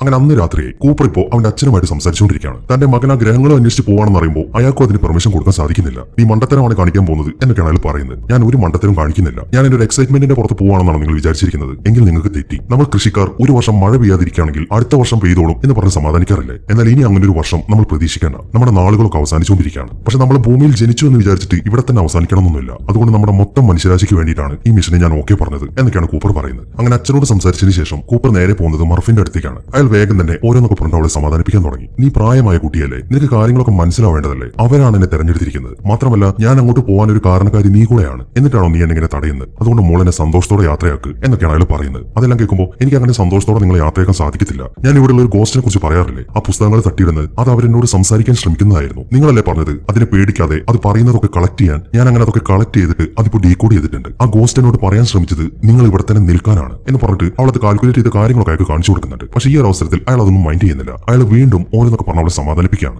ഈ ഒരു സമയത്ത് അയാൾ ഒരു വാച്ച് എടുത്ത് അവൾക്ക് കൊടുക്കുന്നുണ്ട്. അതിനുശേഷം ഒരു കാര്യം പറയാണ്, ഈ വാച്ച് നിന്റെ കയ്യിലിരിക്കട്ടെ. ഞാൻ ആ സ്പേസ് ഷിപ്പിൽ കയറി നീണ്ട ഉറക്കത്തിലായിരിക്കുമ്പോൾ പ്രകാശവേഗതയിലായിരിക്കും സഞ്ചരിക്കുന്നത്. അല്ലെങ്കിൽ ചിലപ്പോൾ ഏതെങ്കിലും ബ്ലാക്ക് ഹോളിന്റെ അടുത്തുകൂടെ ആയിരിക്കും പോകുന്നത്. അപ്പോൾ എന്റെ സമയം വളരെ പതുക്കെയായിരിക്കും. അങ്ങനെ ഞാൻ എന്റെ യാത്ര കഴിഞ്ഞിട്ട് തിരിച്ചെത്തുമ്പോൾ നമുക്ക് നമ്മുടെ വാച്ചുകൾ തമ്മിൽ ഒത്തു നോക്കാം. ഉറപ്പായിട്ടും സമയത്തിൽ വ്യത്യാസം ഉണ്ടാവും. ഒരുപക്ഷെ ഞാൻ തിരിച്ചു വരുമ്പോൾ നമുക്ക് രണ്ടുപേർക്കും ഒരേ പ്രായമായിരിക്കും. അങ്ങനെ ഒരു അവസ്ഥയെക്കുറിച്ച് നീ ഒന്ന് ആലോചിച്ച് നോക്കിക്കേ എന്നൊക്കെയാണ് അയാൾ പറയുന്നത്. പക്ഷെ മർഫ അയാൾ പറയുന്ന കാര്യങ്ങളൊന്നും കേൾക്കാൻ കൂട്ടാക്കുന്നില്ല. അയാൾ എങ്ങനെ പോയി കഴിഞ്ഞാൽ ഒരിക്കലും തിരിച്ചു വരാൻ പോകുന്നില്ല എന്ന കാര്യം മർഫിന് അറിയാം. അതുകൊണ്ട് തന്നെ അവൾ ആ വാച്ച് എടുത്ത് വലിച്ചെറിയാണ്. അതെല്ലാം കാണുമ്പോൾ അവൾ എന്തായാലും സന്തോഷത്തോടെ തന്നെ യാത്രയാക്കാൻ പോകുന്നില്ല എന്ന കാര്യം കൂപ്പറിന് മനസ്സിലായി. അയാൾക്കാണെങ്കിൽ പോയേ പറ്റും. അതുകൊണ്ട് തന്നെ മർഫിന്റെ ആ വാശി കണക്കാക്കാതെ അയാൾ വേഗം തന്നെ വീട്ടിൽ നിന്ന് ഇറങ്ങുകയാണ്. അവിടെ നിന്ന് യാത്ര പുറപ്പെടുന്നതിന് മുമ്പായിട്ട് ആ വീട്ടിലെ കാര്യങ്ങളൊക്കെ അവന്റെ മകനായ ടോമിനെ ഏൽപ്പിച്ചിട്ടാണ് കൂപ്പർ അവിടെ നിന്ന് പോകുന്നത്. അങ്ങനെ വേഗം തന്നെ നാസയിലേക്ക് എത്തി ആ ടീം ഇപ്പോൾ അവരുടെ ദൗത്യത്തിനായിട്ട് യാത്ര പുറപ്പെടുകയാണ്. 4 സയന്റിസ്റ്റുകളാണ് ആ സ്പേസ്ഷിപ്പിലുള്ളത്. അതിലൊന്ന് കൂപ്പറാണ്. രണ്ടാമത്തേത് ഡോക്ടർ ബ്രാൻഡ്. ഇവിടെ യഥാർത്ഥ പേര് അമേലിയ ബ്രാൻഡ് എന്നാണ്. നമ്മൾ നേരത്തെ കണ്ട പ്രൊഫസർ ബ്രാൻഡ് ഉണ്ടല്ലോ, അയാളുടെ മകളാണ് ഇവൾ. പിന്നെയുള്ളത് ഒരാൾ റോമിലിയും മറ്റേത് ഡോയലുമാണ്. ഇവരെ കൂടാതെ ഒരു റോബോട്ടും കൂടെ അവരുടെ കൂടെയുണ്ട്. അത് നമ്മൾ നേരത്തെ കണ്ട ടാർസ് ആണ്. അങ്ങനെ കുറച്ചു സമയത്ത് യാത്രയ്ക്ക് ശേഷം അവർ സ്പേസിലെത്തി. ഇനിയിപ്പോൾ അവർക്ക് ചെയ്യാനുള്ളത്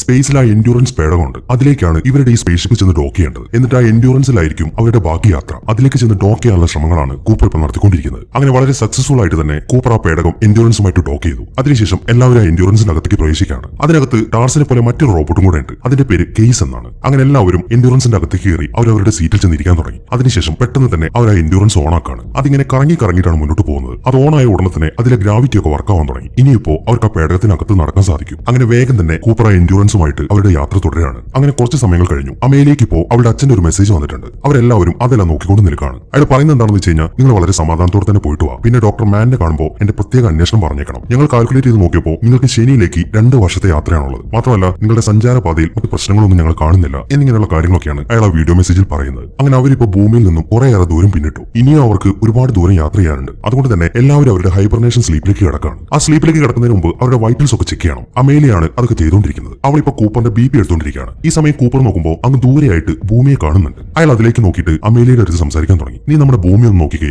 എന്ത് ഭംഗിയാണ് അതിനെ കാണാൻ. ഇതുപോലുള്ള ഒരു ഗ്രഹം നമുക്ക് കണ്ടെത്താൻ സാധിക്കുമോ എന്നാണ് അയാൾ ചോദിക്കുന്നത്. അത് കേൾക്കുമ്പോൾ അതിന് നമ്മൾ ഭംഗിയുള്ള ഫ്ലാറ്റ് തപ്പി ഇറങ്ങിയതല്ലോ, നമുക്ക് വേണ്ടത് നമ്മുടെ ജീവൻ നിലനിർത്താൻ സാധിക്കുന്ന ഒരു ഗ്രഹമാണ്, അതാണ് നമ്മൾ കണ്ടെത്തേണ്ടത് എന്നൊക്കെയാണ് അവൾ പറയുന്നത്. അത്രയും പറഞ്ഞതിന് ശേഷം അവൾ ആ സാധ്യതയുള്ള 3 ഗ്രഹത്തെക്കുറിച്ച് കൂപ്പറിന്റെ അടുത്ത് പറയാൻ തുടങ്ങി. അതിലൊന്നാമത്തേത് ലോറ മില്ലറിന്റെ ഗ്രഹമാണ്. മില്ലേഴ്സ് പ്ലാനറ്റ് എന്നാണ് അവരതിനെ വിളിക്കുന്നത്. രണ്ടാമത്തെ ഗ്രഹം വോൾഫ് എഡ്മണ്ടിന്റേതാണ്. മൂന്നാമത്തെ ഗ്രഹമാണ് ഡോക്ടർ മാനിന്റെ ഗ്രഹം. ഡോക്ടർ മാനിനെ കുറിച്ച് പറയുകയാണെങ്കിൽ പുള്ളി ഒരു സംഭവമാണ്. 11 സയന്റിസ്റ്റുകളെയാണ് പുള്ളി ഈ യാത്രയ്ക്ക് വേണ്ടി സംഘടിപ്പിച്ചത്. ഈ ഒരു ഏകാന്ത യാത്രയ്ക്ക് ഇത്രയും പേരെ പറഞ്ഞ് കൺവിൻസ് ചെയ്യാന്ന് പറയുന്നത് ചില്ലറ കാര്യമൊന്നുമല്ല. അതുകൊണ്ട് തന്നെ പുള്ളി ഒരു സംഭവം തന്നെയാണ് എന്നൊക്കെയാണ് അമേലിയ പറയുന്നത്. അത്രയും പറഞ്ഞതിന് ശേഷം അവൾ അവളുടെ ഉറക്കത്തിനുള്ള ഒരുക്കങ്ങളൊക്കെ തുടങ്ങി. ഈ സമയം കൂപ്പർ ആണെങ്കിൽ ടാർസിന്റെ അടുത്താണ് സംസാരിക്കുന്നത്. നമ്മുടെ യാത്രയുടെ ദൈർഘ്യം എങ്ങനെയാണ് എന്നാണ് അവൻ ചോദിക്കുന്നത്. അത് നേരത്തെ പറഞ്ഞതുപോലെ തന്നെ ഇവിടെ നിന്ന് 8 മാസത്തെ യാത്രയ്ക്ക് ശേഷം നമ്മൾ ചൊവ്വയിലെത്തും. അവിടെ എത്തിക്കഴിഞ്ഞാൽ അവിടെ നിന്ന് ഒരു സ്ലിംഗ് ഷോട്ട് എടുത്ത് നേരെ ശനിയിലേക്ക്. അതിന് ഏകദേശം 14 മാസത്തോളം സമയമെടുക്കും എന്നൊക്കെയാണ് ടാർസ് പറയുന്നത്. അങ്ങനെ എല്ലാവരും അവരുടെ ഹൈബർനേഷൻ സ്ലീപ്പിലേക്ക് കടന്നു. ഇനിയിപ്പോ ബാക്കിയുള്ളത് കൂപ്പർ മാത്രമാണ്. അവൻ ഉറക്കത്തിലേക്ക് കിടക്കുന്നതിന് മുമ്പായിട്ട് ആദ്യം അവന്റെ വീട്ടുകാർക്ക് വേണ്ടി ഒരു മെസ്സേജ് അയക്കുന്നുണ്ട്. അതിനുശേഷമാണ് അവൻ അവന്റെ ഉറക്കത്തിലേക്ക് കടക്കുന്നത്. ആ മെസ്സേജ് ഭൂമിയിലേക്ക് കിട്ടിയ ഉടനെ തന്നെ പ്രൊഫസർ ബ്രാൻഡ് ഇപ്പോൾ ആ മെസ്സേജുമായിട്ട് കൂപ്പറിന്റെ വീട്ടിലേക്ക് വന്നിരിക്കുകയാണ്. ഈ സമയം മർഫും അവളുടെ മുത്തച്ഛനും അവിടെ നിൽക്കുന്നുണ്ട്. പക്ഷെ മർഫ് ആ മെസ്സേജ് കാണാൻ കൂട്ടാക്കുന്നില്ല. അവൾ വേഗം തന്നെ വീട്ടിനകത്തേക്ക് കയറി പോവാണ്. അത് കാണുമ്പോൾ നിങ്ങൾ അവളെ പറഞ്ഞ് മനസ്സിലാക്കിയാൽ മതി, ഒരു സയന്റിസ്റ്റ് ആവുക എന്നൊരു തീപ്പരി അവളിലുണ്ട്. അത് നമുക്ക് ആളി കത്തിക്കണം. പിന്നെ നിങ്ങൾക്ക് കൂപ്പറിനോട് എന്തെങ്കിലും പറയാനുണ്ടെങ്കിൽ അത് റെക്കോർഡ് ചെയ്തിട്ട് എന്നെ ഏൽപ്പിച്ചാൽ മതി, ഞാൻ അത് അവൻ അയച്ചു കൊടുത്തോളാം എന്നാണ് പ്രൊഫസർ പറയുന്നത്. അങ്ങനെ എൻഡ്യൂറൻസ് എന്ന് പറയുന്ന പേടകം ഇപ്പോൾ ശനിയുടെ അടുത്ത് കൂടിയാണ് പോയിക്കൊണ്ടിരിക്കുന്നത്. ശനിയുടെ സൈഡിലൂടെ അതിപ്പോൾ ആ വേം ഹോളിന്റെ അടുത്തേക്ക് നീങ്ങിക്കൊണ്ടിരിക്കുകയാണ്. ഇതേസമയം കൂപ്പർ ആണെന്നുണ്ടെങ്കിൽ അവന് വന്ന മെസ്സേജ് ഒക്കെ നോക്കിക്കൊണ്ടിരിക്കുകയാണ്. അതിൽ ആദ്യം സംസാരിക്കുന്നത് അവന്റെ മകനായ ടോം ആണ്. അതിനുശേഷം അവന്റെ അച്ഛനാണ് സംസാരിക്കുന്നത്. പക്ഷെ അവർ രണ്ടുപേരും സംസാരിച്ചെങ്കിലും മർഫ് ഇതുവരെയായിട്ടും അവനോട് സംസാരിച്ചിട്ടില്ല. ഞാൻ അവളുടെ അടുത്ത് ഒരുപാട് തവണ പറഞ്ഞു നോക്കിയതാണ്, പക്ഷെ അവൾ ഇപ്പോഴും വാശിയിലാണ്. എന്തായാലും അടുത്ത തവണ നോക്കട്ടെ എന്നൊക്കെയാണ് അവർ അച്ഛൻ പറയുന്നത്. അതെല്ലാം കേട്ട് കൂപ്പർ ആണെങ്കിൽ ആകെ സങ്കടത്തിലിരിക്കുകയാണ്.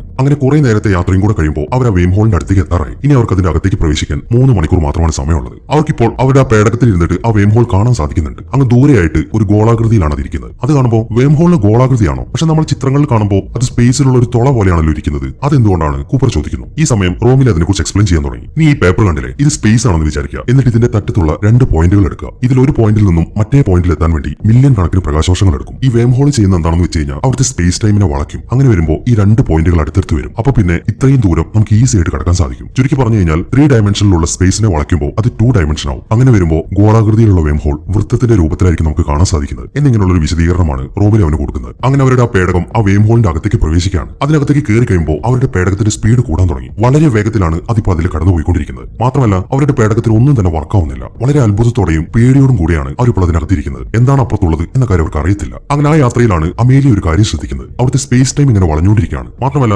ആരുടെയോ കൈ പോലെ എന്തോ അവൾ കാണുന്നുണ്ട്. അവളാണെങ്കിൽ അതിൽ ടച്ച് ചെയ്യാൻ ശ്രമിച്ചുകൊണ്ടിരിക്കുകയാണ്. വളരെ കൗതുകത്തോടെയാണ് അവൾ അതൊക്കെ നോക്കിക്കൊണ്ടിരിക്കുന്നത്. അങ്ങനെ കുറെ നേരത്തെ യാത്രയ്ക്ക് ശേഷം അവർ ആ വേം ഹോളും കടന്ന് അപ്പുറത്തേക്ക് എത്തി. അതായത് അവരിപ്പോൾ അവരുടെ ഗാലക്സി വിട്ട് മറ്റൊരു ഗാലക്സിയിലേക്ക് പ്രവേശിച്ചിരിക്കുകയാണ്. വേം ഹോളിൽ നിന്ന് പുറത്തേക്ക് കടന്നുകൊണ്ട് തന്നെ ആ പേടകത്തിന്റെ സ്പീഡൊക്കെ ഇപ്പോൾ പഴയതുപോലെ തന്നെ ആയിട്ടുണ്ട്. അങ്ങനെ കുറച്ച് സമയങ്ങൾ കഴിഞ്ഞു. ആ വേം ഹോളിൽ നിന്ന് പുറത്തേക്ക് ഇറങ്ങിയതുകൊണ്ട് തന്നെ അവരുടെ സ്പേസ് ഷിപ്പിലെ കാര്യങ്ങളൊക്കെ ഓൺ ആയിട്ടുണ്ട്. അവർ വേഗം തന്നെ ആ 3 ഗ്രഹങ്ങളിൽ നിന്ന് വരുന്ന റീഡിംഗ്സ് ഒക്കെ ചെക്ക് ചെയ്യാൻ തുടങ്ങി. മില്ലേഴ്സ് പ്ലാനറ്റിൽ നിന്നും അതുപോലെ മാനിന്റെ പ്ലാനറ്റിൽ നിന്നും വരുന്ന റീഡിംഗ്സ് ഒക്കെ ഇപ്പോഴും പോസിറ്റീവ് ആണ്. ഈ 2 ഗ്രഹങ്ങളിൽ നിന്നും കുറച്ചുകൂടെ ദൂരെയായിട്ടാണ് എഡ്മണ്ടിന്റെ പ്ലാനറ്റ് ഇരിക്കുന്നത്. അവിടെ നിന്നും 3 വർഷമായിട്ട് റീഡിംഗ്സ് ഒന്നും വരുന്നില്ല. ഈ ഒരു കാര്യമാണ് ഡോയൽ ഇപ്പോൾ പറയുന്നത്. അത് കേൾക്കുമ്പോൾ അമേലിയയ്ക്ക് ശരിക്കും ടെൻഷനായി. അതിന് കാരണം എന്താണെന്ന് വെച്ച് കഴിഞ്ഞാൽ ഈ എഡ്മണ്ട് എന്ന് പറയുന്നത് അവളുടെ ബോയ് ഫ്രണ്ട് ആണ്. ഇനി ഒരു പക്ഷേ എഡ്മണ്ടിന്റെ ട്രാൻസ്മിറ്റർ കേടായതായിരിക്കും എന്നാണ് അവളുടെ സംശയം. അങ്ങനെ തന്നെ ആയിരിക്കും എന്നാണ് ബാക്കിയുള്ളവരുടെ അഭിപ്രായം. അങ്ങനെ ആദ്യമായിട്ട് ഏത് ഗ്രഹത്തിലേക്കാണ് പോകേണ്ടത് എന്നാണ് അവർ ഡിസ്കസ് ചെയ്യുന്നത്. ആ ഒരു കാര്യത്തിനെ കുറിച്ച് സംസാരിക്കുന്നത് റോമിലാണ്. അയാൾ പറയുന്നത് എന്താണെന്ന് വെച്ച് കഴിഞ്ഞാൽ ഈ 3 ഗ്രഹങ്ങളിൽ നമ്മളുടെ ഏറ്റവും അടുത്തുള്ളത് മില്ലേഴ്സ് പ്ലാനറ്റ് ആണ്. പക്ഷെ അതിനൊരു പ്രശ്നമുണ്ട്. ഞാൻ നേരത്തെ പറഞ്ഞല്ലോ, ഒരു വലിയ ബ്ലാക്ക് ഹോളിനെയാണ് ഈ ഗ്രഹങ്ങൾ ചുറ്റുന്നത്. ഗർഗാഞ്ചുവ എന്നാണ് ബ്ലാക്ക് ഹോളിന്റെ പേര്. ഈ മില്ലേഴ്സ് പ്ലാനറ്റ് ഇരിക്കുന്നത് ഈ ബ്ലാക്ക് ഹോളിന്റെ തൊട്ടടുത്താണ്. അതുകൊണ്ട് തന്നെ ആ പ്ലാനറ്റിനകത്ത് നല്ല രീതിയിലുള്ള ഗ്രാവിറ്റി ഉണ്ടായിരിക്കും. അത്രയും ഗ്രാവിറ്റി ഉള്ളതുകൊണ്ട് തന്നെ മില്ലേഴ്സ് പ്ലാനറ്റിന്റെ ഉള്ളിലെ സമയം നമ്മുടെ ഭൂമിയിലെ സമയമായിട്ട് വലിയൊരു അളവിൽ വ്യത്യാസം ഉണ്ടായിരിക്കും. ചുരുക്കി പറഞ്ഞു കഴിഞ്ഞാൽ മില്ലേഴ്സ് പ്ലാനറ്റിനുള്ളിലെ 1 മണിക്കൂർ എന്ന് പറയുന്നത് നമ്മുടെ ഭൂമിയിലെ 7 വർഷത്തിന് തുല്യമാണ്. അതുകൊണ്ട് തന്നെ അവിടേക്ക് ഇറങ്ങുന്നത് റിസ്ക് ആണ് എന്നാണ് റോമിലിയുടെ അഭിപ്രായം. പക്ഷെ മറ്റു 2 പ്ലാനറ്റുകൾ ദൂരെയാണ്. മാത്രമല്ല അവർക്ക് മില്ലേഴ്സ് പ്ലാനറ്റിൽ ഇറങ്ങാതിരിക്കാനും പറ്റത്തില്ല. അതുകൊണ്ട് തന്നെ ആ റിസ്ക് എടുക്കാൻ തന്നെയാണ് അവർ തീരുമാനിച്ചിരിക്കുന്നത്. അതായത് അവർ ആദ്യം മില്ലേഴ്സ് പ്ലാനറ്റിലാണ് ഇറങ്ങാൻ പോകുന്നത്. അങ്ങനെ റോമിലി ആ എൻഡ്യൂറൻസിൽ തന്നെ നിർത്തിയിട്ട്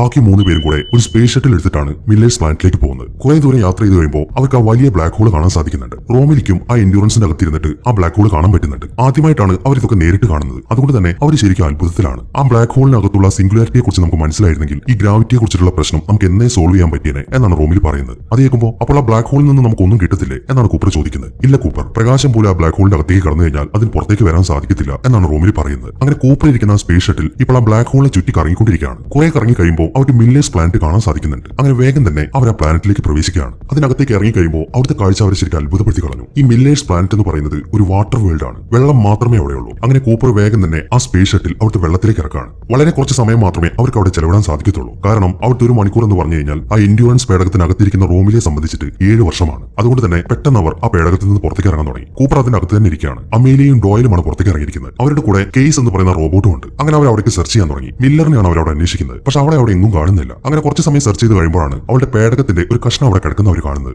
അതിൽ നിന്നും മില്ലറിന്റെ പേടകം തകർന്നുപോയി എന്ന കാര്യം അവർക്ക് മനസ്സിലായി. എങ്കിലും അവൾ കളക്ട് ചെയ്ത ഡാറ്റാസ് ഒക്കെ അവർക്ക് കണ്ടുപിടിക്കണം. അവർ അവിടേക്ക് ചെക്ക് ചെയ്യുമ്പോൾ കുറച്ച് ദൂരെയായിട്ടാണ് ആ പേടകത്തിന്റെ ബാക്കി ഭാഗങ്ങൾ കിടക്കുന്നത്. അത് കണ്ടുടനെ തന്നെ അമേലിയ വേഗം തന്നെ അതിന്റെ അടുത്തേക്ക് നടക്കാൻ തുടങ്ങി. ഈ സമയത്താണ് മറ്റൊരു കാര്യം സംഭവിക്കുന്നത്. ഒരു വലിയ സുനാമി അങ്ങോട്ട് വരുന്നുണ്ട്. വലുതെന്ന് പറഞ്ഞു കഴിഞ്ഞാൽ നല്ല ഉയരമുള്ളതാണ്. അത് കാണുമ്പോൾ കൂപ്പർ ആണെങ്കിൽ അവരോട് തിരിച്ചു വരാൻ വിളിച്ചു പറയുന്നുണ്ട്. എന്നാൽ അമേലിയ അതിന് സമ്മതിക്കുന്നില്ല. ആ ഡാറ്റാസ് ഒന്നും എടുക്കാതെ വരത്തില്ല എന്ന് പറഞ്ഞിട്ട് അവൾ മുന്നോട്ട് തന്നെ പോയിക്കൊണ്ടിരിക്കുകയാണ്. അങ്ങനെ അവൾ വേഗം ചെന്ന് അവിടേക്ക് സെർച്ച് ചെയ്ത് ആ ഡാറ്റാസ് ഒക്കെ കണ്ടെത്തുന്നു. ഈ സമയമാകുമ്പോഴേക്കും ആ പേടകത്തിന്റെ ഒരു ഭാഗം അവളുടെ മേലേക്കായിട്ട് അവൾ അവിടെ സ്റ്റക്കായി കിടക്കാണ്. അവൾക്ക് അവിടെ നിന്ന് എഴുന്നേക്കാൻ സാധിക്കുന്നില്ല. നിങ്ങൾ പോയിക്കോ, എന്നെ നീ നോക്കണ്ടെന്നൊക്കെ അവൾ വിളിച്ചു പറയുന്നുണ്ട്. പക്ഷെ അവൾ ഉപേക്ഷിച്ചിട്ട് പോകാൻ അവരെ കൊണ്ട് സാധിക്കത്തില്ലായിരുന്നു. ഈ സമയം ഡോയലിന്റെ നിർദ്ദേശപ്രകാരം കേസ് വേഗം തന്നെ അവളുടെ അടുത്തേക്ക് ഓടാൻ തുടങ്ങി. അങ്ങനെ പെട്ടെന്ന് തന്നെ അവളെ മൊത്തത്തിൽ പൊക്കിയെടുത്ത് കേസ് അവരുടെ സ്പേസ് ഷട്ടിലിന്റെ അടുത്തേക്ക് ഓടുകയാണ്. അങ്ങനെ കേസും അമേലിയും ആ സ്പേസ് ഷട്ടിലിന്റെ അകത്തേക്ക് കയറി. എന്നാൽ ഡോയലിന് കയറാൻ സാധിക്കുന്നില്ല. അപ്പോഴേക്കും ആ സുനാമി അടിച്ചിട്ട് അവൻ അവിടെ നിന്ന് തെറിച്ചു പോവാണ്. അങ്ങനെ പേടകത്തിന്റെ അകത്തേക്ക് മൊത്തം വെള്ളം കയറുമ്പോൾ കൂപ്പർ ആണെങ്കിൽ വേഗം തന്നെ അതിന്റെ ഡോർ ക്ലോസ് ചെയ്യുകയും ചെയ്യുന്നു. ഡോയൽ ആണെങ്കിൽ ഇപ്പോൾ മരിച്ചിട്ടുണ്ട്. അതുകൊണ്ട് തന്നെ അമേലിയ ശരിക്കും വിഷമത്തിലിരിക്കുകയാണ്. ഈ സമയം കൂപ്പർ അവളുടെ അടുത്ത് കാര്യങ്ങളൊക്കെ തിരക്കാൻ തുടങ്ങി. എന്താണ് മില്ലറിന് സംഭവിച്ചത് എന്നാണ് അവൻ ചോദിക്കുന്നത്. ഞങ്ങൾ അവിടെ ചെക്ക് ചെയ്തപ്പോൾ അവളുടെ പേടകം തകർന്നു കിടക്കുന്നതാണ് കണ്ടത്. എനിക്ക് തോന്നുന്നത് അവൾ ഇവിടെ ലാൻഡ് ചെയ്തപ്പോൾ തന്നെ സുനാമി അടിച്ചിട്ട് അവളുടെ പേടകം തകർന്നാണെന്നാണ്.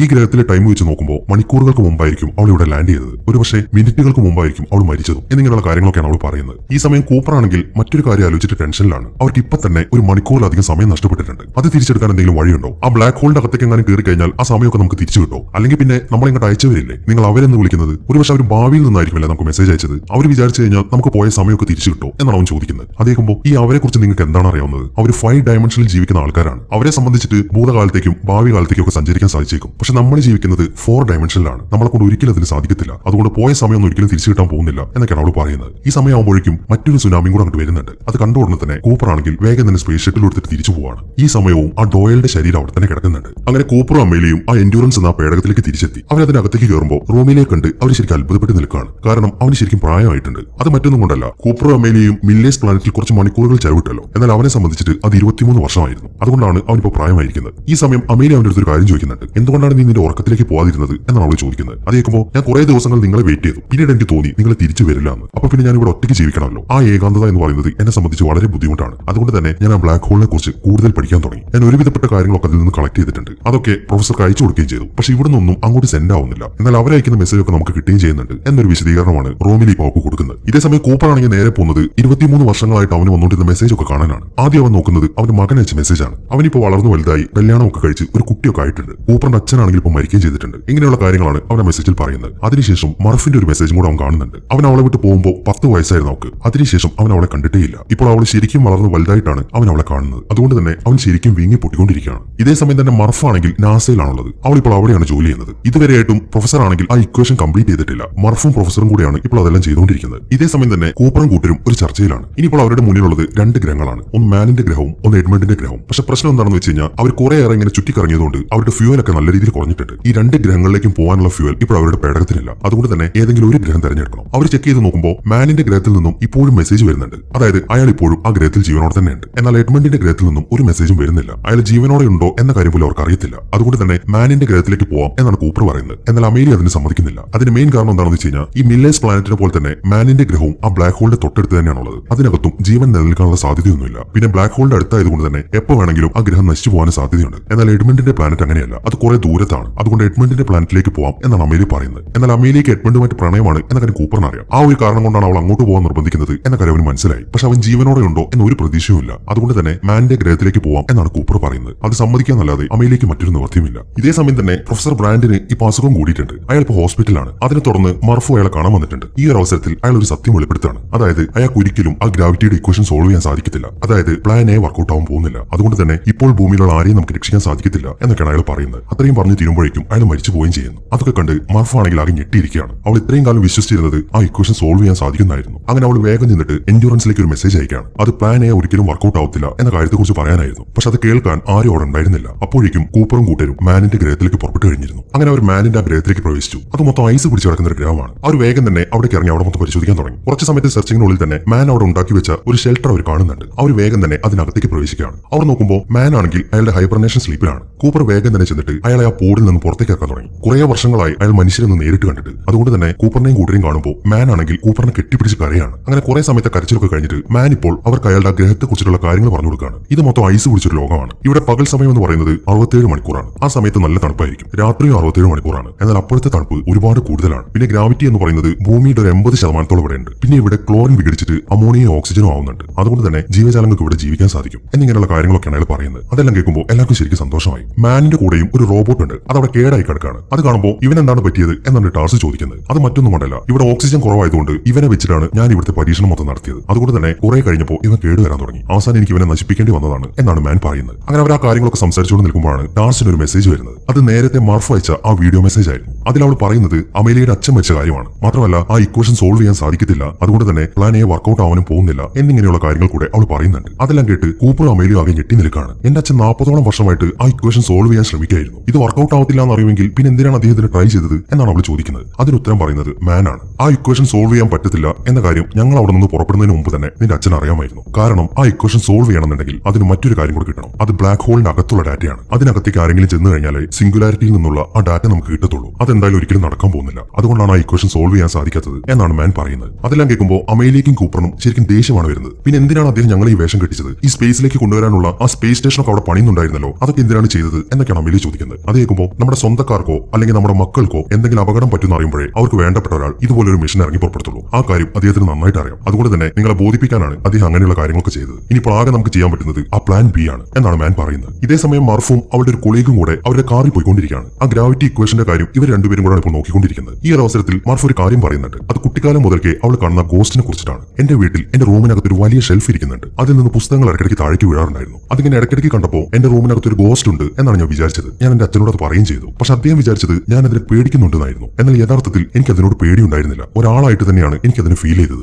അയാൾ എന്തോ എന്നോട് പറയാൻ ശ്രമിക്കുകയായിരുന്നു. എന്തായാലും ഒരു കാര്യം ഉറപ്പാണ്, ഈ ഗ്രാവിറ്റി ഇക്വേഷൻ സോൾവ് ചെയ്യണമെന്നുണ്ടെങ്കിൽ അതിനുള്ള ഉത്തരം എന്റെ ആ റൂമിൽ തന്നെ ആയിരിക്കും ഉണ്ടായിരിക്കുക. അതെന്താണെന്ന് എനിക്ക് കണ്ടുപിടിച്ചേ പറ്റൂ എന്നാണ് അവൾ പറയുന്നത്. അങ്ങനെ കുറച്ച് സമയങ്ങൾ കഴിഞ്ഞു. മാനിന്റെ ആ ഗ്രഹത്തിൽ ആ ഭ്രൂണങ്ങളെ വളർത്തിയെടുക്കാൻ വേണ്ടി ഒരു സ്റ്റേഷൻ പണിയാനാണ് അവരിപ്പോൾ തീരുമാനിച്ചിരിക്കുന്നത്. പക്ഷെ കൂപ്പർ അവിടെ നിൽക്കുന്നില്ല. അവൻ ഉടനെ തന്നെ തിരിച്ചു പോരും. അതിനു മുമ്പായിട്ട് മാൻ കൂപ്പറിനെയും കൂട്ടി എവിടെയാണ് അവർക്ക് വേണ്ട ഷെൽട്ടറുകളൊക്കെ പണിയേണ്ടത് എന്നൊക്കെ ചെക്ക് ചെയ്യാൻ തുടങ്ങി. ബാക്കിയുള്ളവർ നിൽക്കുന്ന സ്ഥലത്ത് നിന്നും കുറെ ദൂരത്തേക്കാണ് അവർ പോകുന്നത്. ഇതേ സമയം തന്നെ ടാർസോ റോമിലിയും മാൻ ഉണ്ടായിരുന്ന ഷെൽട്ടറിന്റെ ഉള്ളിലാണ്. അവിടെ കേടായി കിടക്കുന്ന റോബോട്ട് ഉണ്ടല്ലോ, ടാർസോ അയാളും കൂടെ ആ റോബോട്ടിനെ പരിശോധിച്ചുകൊണ്ടിരിക്കുകയാണ്. അതിൽ നിന്നുള്ള ഡാറ്റാസ് ഒക്കെ കളക്ട് ചെയ്യാനാണ് അവരിപ്പോൾ ശ്രമിച്ചുകൊണ്ടിരിക്കുന്നത്. അമേലിയ ആണെന്നുണ്ടെങ്കിൽ അവരുടെ പേടകത്തിന്റെ അടുത്താണ് നിൽക്കുന്നത്. അങ്ങനെ മാനും കൂപ്പറും കൂടെ കുറെ പോയി ഒരു സ്ഥലത്തെത്തി കഴിയുമ്പോൾ മാന്റെ സ്വഭാവം മാറാൻ തുടങ്ങി. അവൻ കൂപ്പറിനെ പിടിച്ചിട്ട് അവിടെയുള്ള ഒരു മലയുടെ താഴേക്ക് ഇടുകയാണ്. അതിനുശേഷം അവനോട് കാര്യങ്ങൾ പറയാൻ തുടങ്ങി. എന്നോട് ക്ഷമിക്കണം കൂപ്പർ, നീ ആ സ്പേസ് ഷട്ടിലും കൊണ്ട് പോയി കഴിഞ്ഞാൽ എന്റെ ദൗത്യം പൂർത്തിയാവാൻ പോകുന്നില്ല. നിങ്ങൾ വിചാരിക്കുന്ന പോലെ ഈ ഗ്രഹത്തിൽ ആർക്കും ജീവിക്കാൻ സാധിക്കത്തില്ല. ഇത്രയും കാലം ഞാൻ ഇവിടെ ഒറ്റയ്ക്കാണ് കഴിഞ്ഞത്. ആ ഏകാന്തത എന്താണ് എന്ന കാര്യം നിങ്ങൾക്കാർക്കും പറഞ്ഞാൽ മനസ്സിലാവത്തില്ല. എനിക്ക് എന്തായാലും ഇവിടെ നിന്ന് രക്ഷപ്പെട്ടേ പറ്റൂ എന്നൊക്കെ പറഞ്ഞിട്ട് അവൻ കൂപ്പറിനെ ഉപദ്രവിച്ചുകൊണ്ടിരിക്കുകയാണ്. അങ്ങനെ അവർ തമ്മിൽ ഒരു ഫൈറ്റ് നടക്കാൻ തുടങ്ങി. ആ ഫൈറ്റിനിടയിൽ മാൻ എന്ത് ചെയ്യുന്നു വെച്ച് കഴിഞ്ഞാൽ കൂപ്പറിന്റെ ഹെൽമെറ്റ് ഇടിച്ച് പൊട്ടിച്ച് കളയാണ്. അതോടൊപ്പം തന്നെ അവന് ശ്വാസം മുട്ടാൻ തുടങ്ങി. അതിനിടയിൽ മാൻ ആണെങ്കിൽ ആ തെണ്ടിൽ നിന്ന് മുകളിലേക്ക് കയറി പോവുകയും ചെയ്യുന്നു. ഈ സമയം കൂപ്പർ എന്ത് ചെയ്യുന്നു വെച്ച് കഴിഞ്ഞാൽ വേഗം തന്നെ അമേലിയെ വിളിക്കാൻ തുടങ്ങി. എനിക്ക് ശ്വാസം മുട്ടുന്നു, എങ്ങനെയെങ്കിലും വന്നെ രക്ഷിക്ക് എന്നാണ് അവൻ അവൻ പറയുന്നത്. അത് കേട്ട ഉടനെ തന്നെ അമേലിയ ആണെങ്കിൽ ആ സ്പേസ് ഷിപ്പും കൊണ്ട് അവന്റെ അടുത്തേക്ക് പറക്കാൻ തുടങ്ങി. അങ്ങനെ വേഗം തന്നെ അവൾ കൂപ്പറിന്റെ അടുത്തെത്തി. അതിനുശേഷം അവനെയും കൂട്ടി ആ സ്പേസ് ഷിപ്പിന്റെ അകത്തേക്ക് കയറാണ്. ഈ സമയത്താണ് കൂപ്പർ ഉണ്ടായ കാര്യങ്ങളൊക്കെ അവളോട് പറയുന്നത്. ആ മാൻ നമ്മളെ ചതിക്കുകയായിരുന്നു. ഈ ഗ്രഹത്തിൽ ആർക്കും ജീവിക്കാൻ സാധിക്കത്തില്ല. അയാൾക്ക് ഇവിടെ നിന്ന് രക്ഷപ്പെടാൻ വേണ്ടിയിട്ടാണ് അയാൾ നമ്മളെ ഇങ്ങോട്ട് വിളിച്ചു വരുത്തിയത് എന്നൊക്കെയാണ് കൂപ്പർ പറയുന്നത്. അതെല്ലാം കേട്ട് അമേലിയ ആണെങ്കിൽ ആകെ ഞെട്ടി നിൽക്കുകയാണ്. അങ്ങനെ അമേലിയ വേഗം തന്നെ റോമിലിയെ വിളിക്കാൻ തുടങ്ങി. അവനിപ്പോ നിൽക്കുന്നത് ആ മാൻ ഉണ്ടായിരുന്ന ഷെൽട്ടറിന്റെ അകത്താണ്. പക്ഷെ മാൻ അതിനകത്ത് ഒരു ബോംബ് സെറ്റ് ചെയ്ത് വെച്ചിട്ടുണ്ടായിരുന്നു. അമേലിയ അവനോട് കാര്യങ്ങൾ പറയുന്നതിന് മുമ്പ് തന്നെ ആ ബോംബ് പൊട്ടിത്തെറിക്കുകയാണ്. അതോടൊപ്പം തന്നെ റോമിലിയ ആണെങ്കിൽ മരിച്ചു പോവുകയും ചെയ്യുന്നു. ഇതേസമയം മാൻ ആണെന്നുണ്ടെങ്കിൽ അവർ കൊണ്ടുവന്ന ആ ലാൻഡർ സ്പേസ് ക്രാഫ്റ്റിലേക്കാണ് കയറുന്നത്. അവർ 2 പേടകമാണ് അവിടെ കൊണ്ടുവന്നിരിക്കുന്നത്. മാൻ വേഗം തന്നെ ആ ലാൻഡർ സ്പേസ് ക്രാഫ്റ്റ് എടുത്തിട്ട് അവിടെ നിന്ന് മുകളിലേക്ക് പറക്കാൻ തുടങ്ങി. കൂപ്പറും അമേലിയും മറ്റേ പേടകത്തിലാണ് ഇരിക്കുന്നത്. അവരിപ്പോ റോമിലിയെ നോക്കിക്കൊണ്ടിരിക്കുകയാണ്. പക്ഷെ അവർ നോക്കുമ്പോൾ ആ ഷെൽട്ടർ മൊത്തം കത്തിക്കൊണ്ടിരിക്കുന്നതാണ് കാണുന്നത്. മാത്രമല്ല ടാർസിനൊന്നും പറ്റിയിട്ടില്ല. അവൻ പുറത്തേക്ക് വരുന്നുണ്ട്. അത് കണ്ട ഉടനെ തന്നെ കൂപ്പർ വേഗം ചെന്നിട്ട് ടാർസിനെ ആ പേടകത്തിലേക്ക് കയറ്റാണ്. മാന്റെ പ്ലാൻ എന്താണ് എന്ന കാര്യം അവർക്ക് മനസ്സിലായി. അതായത് മാൻ ഇപ്പോൾ പോകുന്നത് എൻഡ്യൂറൻസ് എന്ന പേടകത്തിലേക്കാണ്. അത് കൈയടക്കാനാണ് അവൻ തീരുമാനിച്ചിരിക്കുന്നത്. അതെങ്ങനെ അവന്റെ കൺട്രോൾ ആയി കഴിഞ്ഞാൽ ഉറപ്പായിട്ടും കൂപ്പറിനെ അമേലിയെ ഉപേക്ഷിച്ചിട്ട് അവൻ അവിടെ നിന്ന് രക്ഷപ്പെടും. അതിനു മുമ്പ് അവനെ തടയണം. അങ്ങനെ കൂപ്പർ വേഗം തന്നെ മാന്റെ പുറകെ പോകാൻ തുടങ്ങി. ഇതേ സമയം തന്നെ മാൻ ആണെങ്കിൽ ആ എൻഡ്യൂറൻസിന്റെ അടുത്തേക്ക് എത്തിയിട്ടുണ്ട്. അവനിപ്പോൾ അതിൽ ഡോക്ക് ചെയ്യാൻ ശ്രമിച്ചുകൊണ്ടിരിക്കുകയാണ്. പക്ഷെ ആ എൻഡ്യൂറൻസിൽ എങ്ങനെയാണ് ഡോക്ക് ചെയ്യേണ്ടത് എന്ന കാര്യം മാൻ അറിയത്തില്ല. എങ്കിലും അവൻ അതിന് ട്രൈ ചെയ്തുകൊണ്ടിരിക്കുകയാണ്. പക്ഷെ അവന്റെ ആ ശ്രമം പാളിപ്പോയി. അവൻ ഡോക്ക് ചെയ്യുന്നതിനിടയിൽ അവിടുത്തെ എയർലോക്ക് പൊട്ടിത്തെറിക്കുകയാണ്. അതോടൊപ്പം തന്നെ മാൻ മരിക്കുകയും ചെയ്യുന്നു. ഇതെല്ലാം കൂപ്പറും അമേലിയും കാണുന്നുണ്ട്. അവർ നോക്കുമ്പോൾ ആ എൻഡ്യൂറൻസ് എന്ന പേടകം ആ പൊട്ടിത്തെറിയുടെ ആഘാതത്തിൽ വളരെ വേഗത്തിൽ ഇങ്ങനെ വട്ടത്തിൽ കറങ്ങിക്കൊണ്ടിരിക്കുകയാണ്. മാത്രമല്ല അതിന്റെ ഒരു ഭാഗം തകർന്നു പോവുകയും ചെയ്തിട്ടുണ്ട്. ഈ ഒരു അവസരത്തിൽ അവർക്ക് ആ എൻഡ്യൂറൻസുമായിട്ട് ഡോക്ക് ചെയ്യാൻ നല്ല പാടാണ്. എന്നാൽ കൂപ്പർ എന്ന് പറയുന്നത് വളരെ ബ്രില്യന്റ് ആയിട്ടുള്ള ഒരു പൈലറ്റ് ആണ്. അതിൽ ഡോക്ക് ചെയ്യാന്ന് പറയുന്നത് അവനെ സംബന്ധിച്ചിട്ട് അത്രയും ബുദ്ധിമുട്ടുള്ള കാര്യമൊന്നും ആയിരുന്നില്ല. അങ്ങനെ കുറച്ച് സമയത്ത് ശ്രമത്തിനുള്ളിൽ തന്നെ കൂപ്പർ അവരുടെ പേടകം ആ എൻഡ്യൂറൻസുമായിട്ട് ഡോക്ക് ചെയ്യാണ്. അങ്ങനെ അവനും അമേലിയും ടാർസും കൂടെ വേഗം തന്നെ ആ എൻഡ്യൂറൻസിന്റെ അകത്തേക്ക് പ്രവേശിക്കുന്നു. അവർ അതിന്റെ അകത്തേക്ക് എത്തിക്കഴിയുമ്പോൾ ടാർസ് ഒരു കാര്യം വിളിച്ചു പറയുന്നുണ്ട്. അതായത് അവരിപ്പോ നിൽക്കുന്നത് ആ ഗാർഗോഞ്ച് എന്ന് പറയുന്ന ആ ബ്ലാക്ക് ഹോളിന്റെ അടുത്താണ്. അതിപ്പോ അവരങ്ങോട്ട് വലിച്ചുകൊണ്ടിരിക്കുകയാണ് എന്നാണ് ടാർസ് പറയുന്നത്. അത് വലിക്കാവുന്നോടത്തോളം വലിക്കട്ടെ ടാർസ്, നീ അത് മൈൻഡ് ചെയ്യേണ്ട എന്നാണ് കൂപ്പർ അതിന് മറുപടി പറയുന്നത്. അതിനുശേഷം അവിടുത്തെ സിസ്റ്റംസ് ഒക്കെ ചെക്ക് ചെയ്തിട്ട് അവൻ നേരെ അമേലിയുടെ അടുത്തേക്കാണ് പോകുന്നത്. എന്നിട്ട് അവളുടെ അടുത്ത് കാര്യങ്ങൾ പറയാൻ തുടങ്ങി. ഈ സ്പേസ് ക്രാഫ്റ്റിന്റെ നാവിഗേഷൻ മൊത്തത്തിൽ തകരാറിലായിട്ടുണ്ട്. അതുകൊണ്ട് തന്നെ നമുക്ക് ഇനി ഭൂമിയിലേക്ക് തിരിച്ചു പോകാൻ സാധിക്കത്തില്ല. പക്ഷെ നമുക്ക് എഡ്മണ്ട് പ്ലാനറ്റിലേക്ക് പോകാൻ സാധിക്കും എന്നാണ് കൂപ്പർ പറയുന്നത്. അത് കേൾക്കുമ്പോൾ അങ്ങോട്ട് പോകാനുള്ള ഫ്യൂൽ ഇതിലുണ്ടോ? അവർക്ക് സംശയമായി. ഫ്യൂല് കുറവാണ്, പക്ഷെ അതിന് ഞാൻ മറ്റൊരു മാർഗം കണ്ടെത്തിയിട്ടുണ്ട്. നീ ആ ബ്ലാക്ക് ഹോൾ കാണുന്നില്ലേ? അതിപ്പം നമ്മളെ അതിന്റെ അടുത്തേക്ക് പിടിച്ച് വലിച്ചുകൊണ്ടിരിക്കുകയാണ്. അതിന്റെ ഈവൻ ഹൊറൈസൺ വരെ അത് നമ്മളെ വലിക്കട്ടെ. അവിടെ എത്തിക്കഴിഞ്ഞാൽ ആ ബ്ലാക്ക് ഹോളിന്റെ ഗ്രാവിറ്റി ഉപയോഗിച്ച് നമുക്കൊരു സ്ലിംഗ് ഷോട്ട് അടിച്ച് നേരെ എഡ്മണ്ടിന്റെ ഗ്രഹത്തിലേക്ക് പോകാൻ സാധിക്കും എന്നാണ് കൂപ്പർ പറയുന്നത്. അവളാണെങ്കിൽ അതിന് ഓക്കെ പറയുകയും ചെയ്യുന്നു. അങ്ങനെ ബ്ലാക്ക് ഹോൾ അവരുടെ ആ പേടകത്തിനെ പിടിച്ച് വലിക്കാൻ തുടങ്ങി. കൂപ്പർ ആണെങ്കിൽ അതിലേക്ക് തന്നെ നോക്കിയിരിക്കുകയാണ്. ഈ സമയം അവൻ മറ്റൊരു കാര്യം കൂടി ചെയ്യുന്നുണ്ട്. അതെന്താണെന്ന് വെച്ച് കഴിഞ്ഞാൽ അതിലൊരു ലാൻഡിംഗ് പ്രോബിൽ ആ ടാർസിനെ കയറ്റിയിട്ടുണ്ട്. അതിന്റെ ബ്ലാക്ക് ഹോളിന് നേരെ പറഞ്ഞു വിടാനാണ് കൂപ്പർ പ്ലാൻ ചെയ്യുന്നത്. അത് എന്തിനാണ് അമേലി ചോദിക്കുന്നുണ്ട്. ഈ സമയം അവൻ അതിനെക്കുറിച്ച് എക്സ്പ്ലെയിൻ ചെയ്യാൻ തുടങ്ങി. ആ എൻഡ്യൂറൻസ് എന്ന് പറയുന്ന പേടകം അത്രയും വലുതായതുകൊണ്ട് തന്നെ സ്ലിംഗ് ഷോട്ട് അടിക്കുമ്പോൾ അവരുടെ വേഗത കുറച്ച് കുറയാൻ സാധ്യതയുണ്ട്. പക്ഷെ മാക്സിമം വെയിറ്റ് ഒഴിവാക്കുകയാണെന്നുണ്ടെങ്കിൽ അത് വേഗതയെ ബാധിക്കത്തില്ല.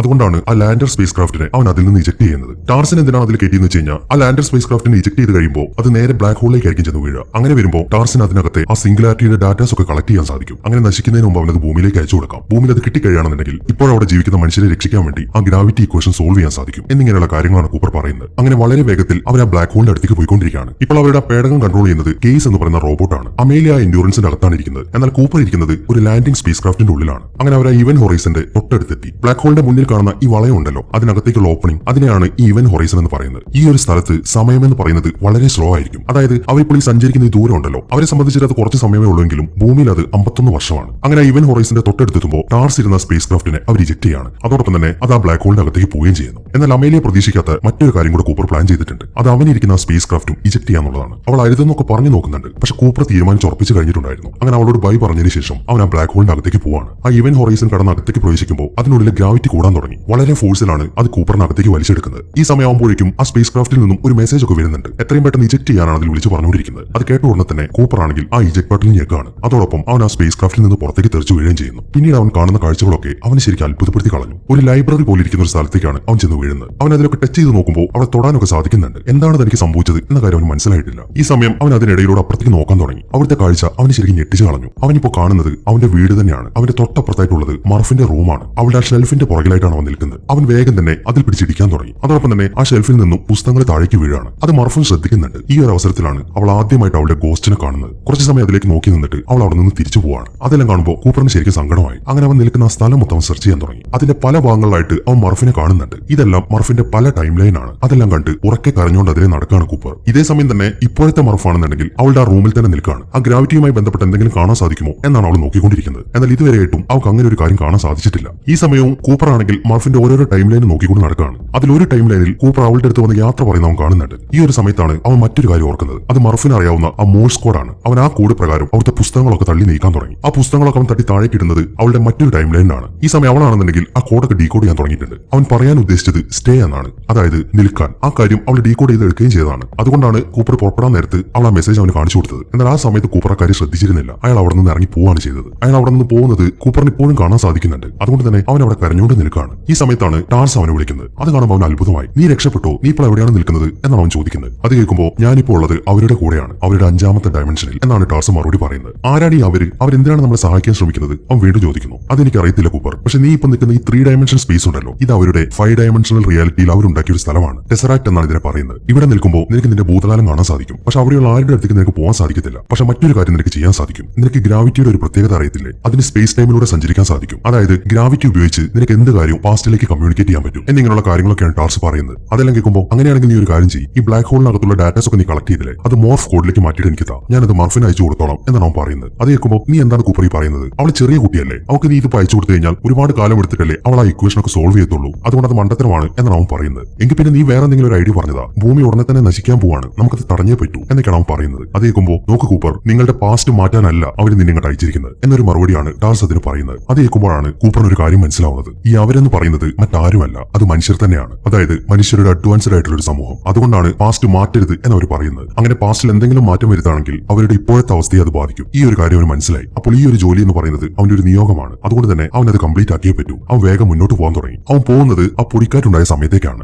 ആ ടൈം ലൈനിൽ എത്തിയതിനു ശേഷം നാസയുടെ കോർഡിനേറ്റ്സ് ഒക്കെ ടാർസിന്റെ അടുത്ത് പറഞ്ഞിട്ട് അവൻ ബൈനറി കോഡിൽ മേടിക്കാണ്. എന്നിട്ട് ഗ്രാവിറ്റി വഴി അതൊരു മെസ്സേജ് ആയിട്ട് അവൻ ആ റൂമിൽ കാണിക്കാൻ തുടങ്ങി. അങ്ങനെയാണ് നാസയുടെ ലൊക്കേഷൻ ഈ ടൈം ലൈനിലുള്ള കൂപ്പറിന് കിട്ടുന്നത്. ഇതിൽ നിന്നൊക്കെ അവൻ മറ്റൊരു കാര്യം മനസ്സിലായി. ആ ടെസറൈറ്റ് ക്യൂബിൽ കാണിക്കുന്നത് മൊത്തത്തിൽ മർഫിന്റെ ടൈം ലൈൻ ആണ്. അപ്പോൾ മർഫാണ് മനുഷ്യന്റെ ഭാവി തീരുമാനിക്കാൻ നിയോഗിക്കപ്പെട്ടിരിക്കുന്നത്. കൂപ്പർ ആണെങ്കിൽ അതിന്റെ ഒരു വഴികാട്ടി മാത്രമാണ്. അതുകൊണ്ട് ഉടനെ തന്നെ ആ ബ്ലാക്ക് ഹോളിൽ നിന്ന് കിട്ടിയ ഡാറ്റാസ് ഒക്കെ മർഫിന് അയച്ചു കൊടുക്കണം. പക്ഷേ പ്രസന്റ് ഡേയിലുള്ള മർഫിന് അതെങ്ങനെ അയച്ചു കൊടുക്കും എന്നൊക്കെ ചിന്തിച്ചുകൊണ്ടിരിക്കുമ്പോഴാണ് അവൻ അവർക്ക് കൊടുത്ത വാച്ചിനെ കുറിച്ച് ഓർക്കുന്നത്. അതിന്റെ സെക്കൻഡ് സൂചി വഴി ആ മെസ്സേജ് അവർക്ക് അയച്ചു കൊടുക്കാം എന്നാണ് അവൻ തീരുമാനിക്കുന്നത്. അങ്ങനെ മർഫിന്റെ ആ വാച്ചിലെ സെക്കൻഡ് സൂചി വഴി അവൻ ആ മെസ്സേജ് ഒക്കെ സെൻഡ് ചെയ്യാൻ തുടങ്ങി. ഇത് മർഫിനും കാണാൻ സാധിക്കുന്നുണ്ട്. അതിൽ നിന്നും തന്റെ അച്ഛൻ ആ ഇക്വേഷൻ സോൾവ് ചെയ്യാനുള്ള ഡീറ്റെയിൽസ് ആണ് അതിൽ കാണിക്കുന്നത് എന്ന കാര്യമൊക്കെ മനസ്സിലായി. അതുകൊണ്ട് തന്നെ അവൾ ശരിക്കും സന്തോഷത്തിൽ നിൽക്കുകയാണ്. അങ്ങനെ അവൾ നേരെ പോകുന്നത് നാസയിലേക്കാണ്. അതിനുശേഷം പെട്ടെന്ന് തന്നെ അവൾ ആ ഇക്വേഷൻ സോൾവ് ചെയ്യുന്നു. ഇനിയിപ്പോ ഭൂമിയിൽ ജീവിക്കുന്ന മനുഷ്യരെ രക്ഷിക്കാൻ സാധിക്കും. അതുകൊണ്ട് തന്നെ അവൾ ശരിക്കും സന്തോഷത്തിൽ നിൽക്കുകയാണ്. അങ്ങനെ കൂപ്പർ വന്ന മിഷൻ തീർന്നു. അതുകൊണ്ട് അവർ ആ ടെസറാക്ട് ക്ലോസ് ചെയ്യാണ്. അതോടൊപ്പം തന്നെ അവൻ ആ വേം ഹോളിലൂടെ പുറത്തേക്ക് പോകാൻ തുടങ്ങി. അവൻ പോകുന്ന വഴി അങ്ങോട്ട് വന്നുകൊണ്ടിരിക്കുന്ന കൂപ്പറിനെയും ടീമിനെയും അവൻ കാണുന്നുണ്ട്. ഈ സമയം അവൻ അവർക്ക് നേരെ കൈ ഉയർത്താണ്. ആ കൈയാണ് അങ്ങോട്ട് വരുന്ന വഴി അമേലിയെ കണ്ടത്. ഇനി കാണിക്കുന്നത് വർഷം 2156 ആണ്. കൂപ്പറിന് ബോധം വരുമ്പോൾ അവൻ ഒരു ഹോസ്പിറ്റലാണ് കിടക്കുന്നത്. അവൻ നോക്കുമ്പോൾ അവനുള്ളത് ഒരു സ്പേസ് സ്റ്റേഷന്റെ അകത്താണ്. ഈ സമയം അവിടെ ഒരു ഡോക്ടർ നിൽക്കുന്നുണ്ട്. എങ്ങനെയാണ് കൂപ്പർ അവിടേക്ക് എത്തിയത് എന്ന കാര്യം അയാളാണ് അവന് പറഞ്ഞു കൊടുക്കുന്നത്. അതായത് അവൻ ശനിയുടെ അടുത്ത് ബോധമില്ലാതെ കിടക്കുകയായിരുന്നു. ഭാഗ്യത്തിന് ഓക്സിജൻ തീർന്നിട്ടില്ലായിരുന്നു. അങ്ങനെയാണ് അവർ അവനെ രക്ഷിച്ചിട്ട് ആ സ്പേസ് സ്റ്റേഷനിലേക്ക് കൊണ്ടുവന്നിരിക്കുന്നത്. ആ സ്പേസ് സ്റ്റേഷന്റെ പേര് കൂപ്പർ സ്റ്റേഷൻ എന്നാണ്. മർഫ് ഉള്ളത് കൊണ്ടാണ് അങ്ങനെ ഒരു സ്പേസ് സ്റ്റേഷൻ പണിയാൻ സാധിച്ചത്. അതുകൊണ്ട് തന്നെ അവളുടെ സെക്കൻഡ് നെയിമാണ് ആ സ്പേസ് സ്റ്റേഷൻ ഇട്ടിരിക്കുന്നത്. അങ്ങനെ കൂപ്പർ നേരെ പോകുന്നത് അവന്റെ മകളെ കാണാൻ വേണ്ടിയിട്ടാണ്. അവൾക്ക് ഇപ്പൊ നല്ല പ്രായമായിട്ടുണ്ട്. അങ്ങനെ അവൻ വേഗം ചെന്നിട്ട് അവളുടെ അടുത്ത് സംസാരിക്കാൻ തുടങ്ങി. നിന്റെ ആ ഗോസ്റ്റ് ഉണ്ടായിരുന്നല്ലോ, അത് ഞാനായിരുന്നു എന്നാണ് അവൻ പറയുന്നത്. അത് കേൾക്കുമ്പോൾ അതെനിക്ക് അറിയാമായിരുന്നു എന്നാണ് അവൾ മറുപടി പറയുന്നത്. അങ്ങനെ ആ സംസാരത്തിന് ശേഷം മർഫ് മറ്റൊരു കാര്യം അവന്റെ അടുത്ത് പറയുന്നുണ്ട്. ഞാൻ എന്തായാലും മരിക്കാൻ പോവാണ്. പക്ഷെ ഒരച്ഛനും സ്വന്തം മകൾ മരിക്കുന്നത് സഹിക്കാൻ സാധിക്കത്തില്ല. എനിക്കിപ്പോൾ എന്റെ കുട്ടികളുണ്ട്. എന്റെ കാര്യവും അവര് നോക്കിക്കോളും. നിങ്ങൾ എത്രയും പെട്ടെന്ന് പോയിട്ട് അമേലിയെ കണ്ടെത്തണം എന്നിങ്ങനെയുള്ള കാര്യങ്ങളാണ് അവൾ പറയുന്നത്. അതെല്ലാം കേട്ടതിന് ശേഷം കൂപ്പർ ഉടനെ തന്നെ ഒരു സ്പേസ് ക്രാഫ്റ്റിൽ കയറി അവിടെ നിന്ന് പുറപ്പെടുകയാണ്. അവന്റെ കൂട്ടിനായിട്ട് ആ ടാർസും ഉണ്ട്. ഇതേ സമയം അമേലിയാണെന്നുണ്ടെങ്കിൽ ആ എഡ്മണ്ട് പ്ലാനറ്റിലാണ് നിൽക്കുന്നത്. അവൾ അവിടേക്ക് എത്തുമ്പോൾ അവൾ പ്രതീക്ഷിച്ച പോലെ ആയിരുന്നില്ല. ആ റിച്ചാർഡ് ഇപ്പൊ മരിച്ചു പോയിട്ടുണ്ട്. ആദ്യമൊക്കെ കുറച്ച് വിഷമം വരുമെങ്കിലും അവളിപ്പോ അവളുടെ മിഷനിലാണ്. അവൾ നോക്കുമ്പോൾ സ്യൂട്ട് ഇല്ലാതെ തന്നെ ആ ഗ്രഹത്തിൽ ശ്വസിക്കാൻ സാധിക്കും. ഇതാണ് മനുഷ്യന് പറ്റിയ ഗ്രഹം. അതുകൊണ്ട് അവൾ ഉടനെ തന്നെ ആ ഭ്രൂണങ്ങൾ വളർത്തിയെടുക്കാനുള്ള സെറ്റപ്പ് ഒക്കെ അവിടെ ഉണ്ടാക്കാൻ തുടങ്ങി. ഈ ഒരു സീനും കാണിച്ചിട്ടാണ് ഈ സിനിമ അവസാനിക്കുന്നത്. അപ്പോൾ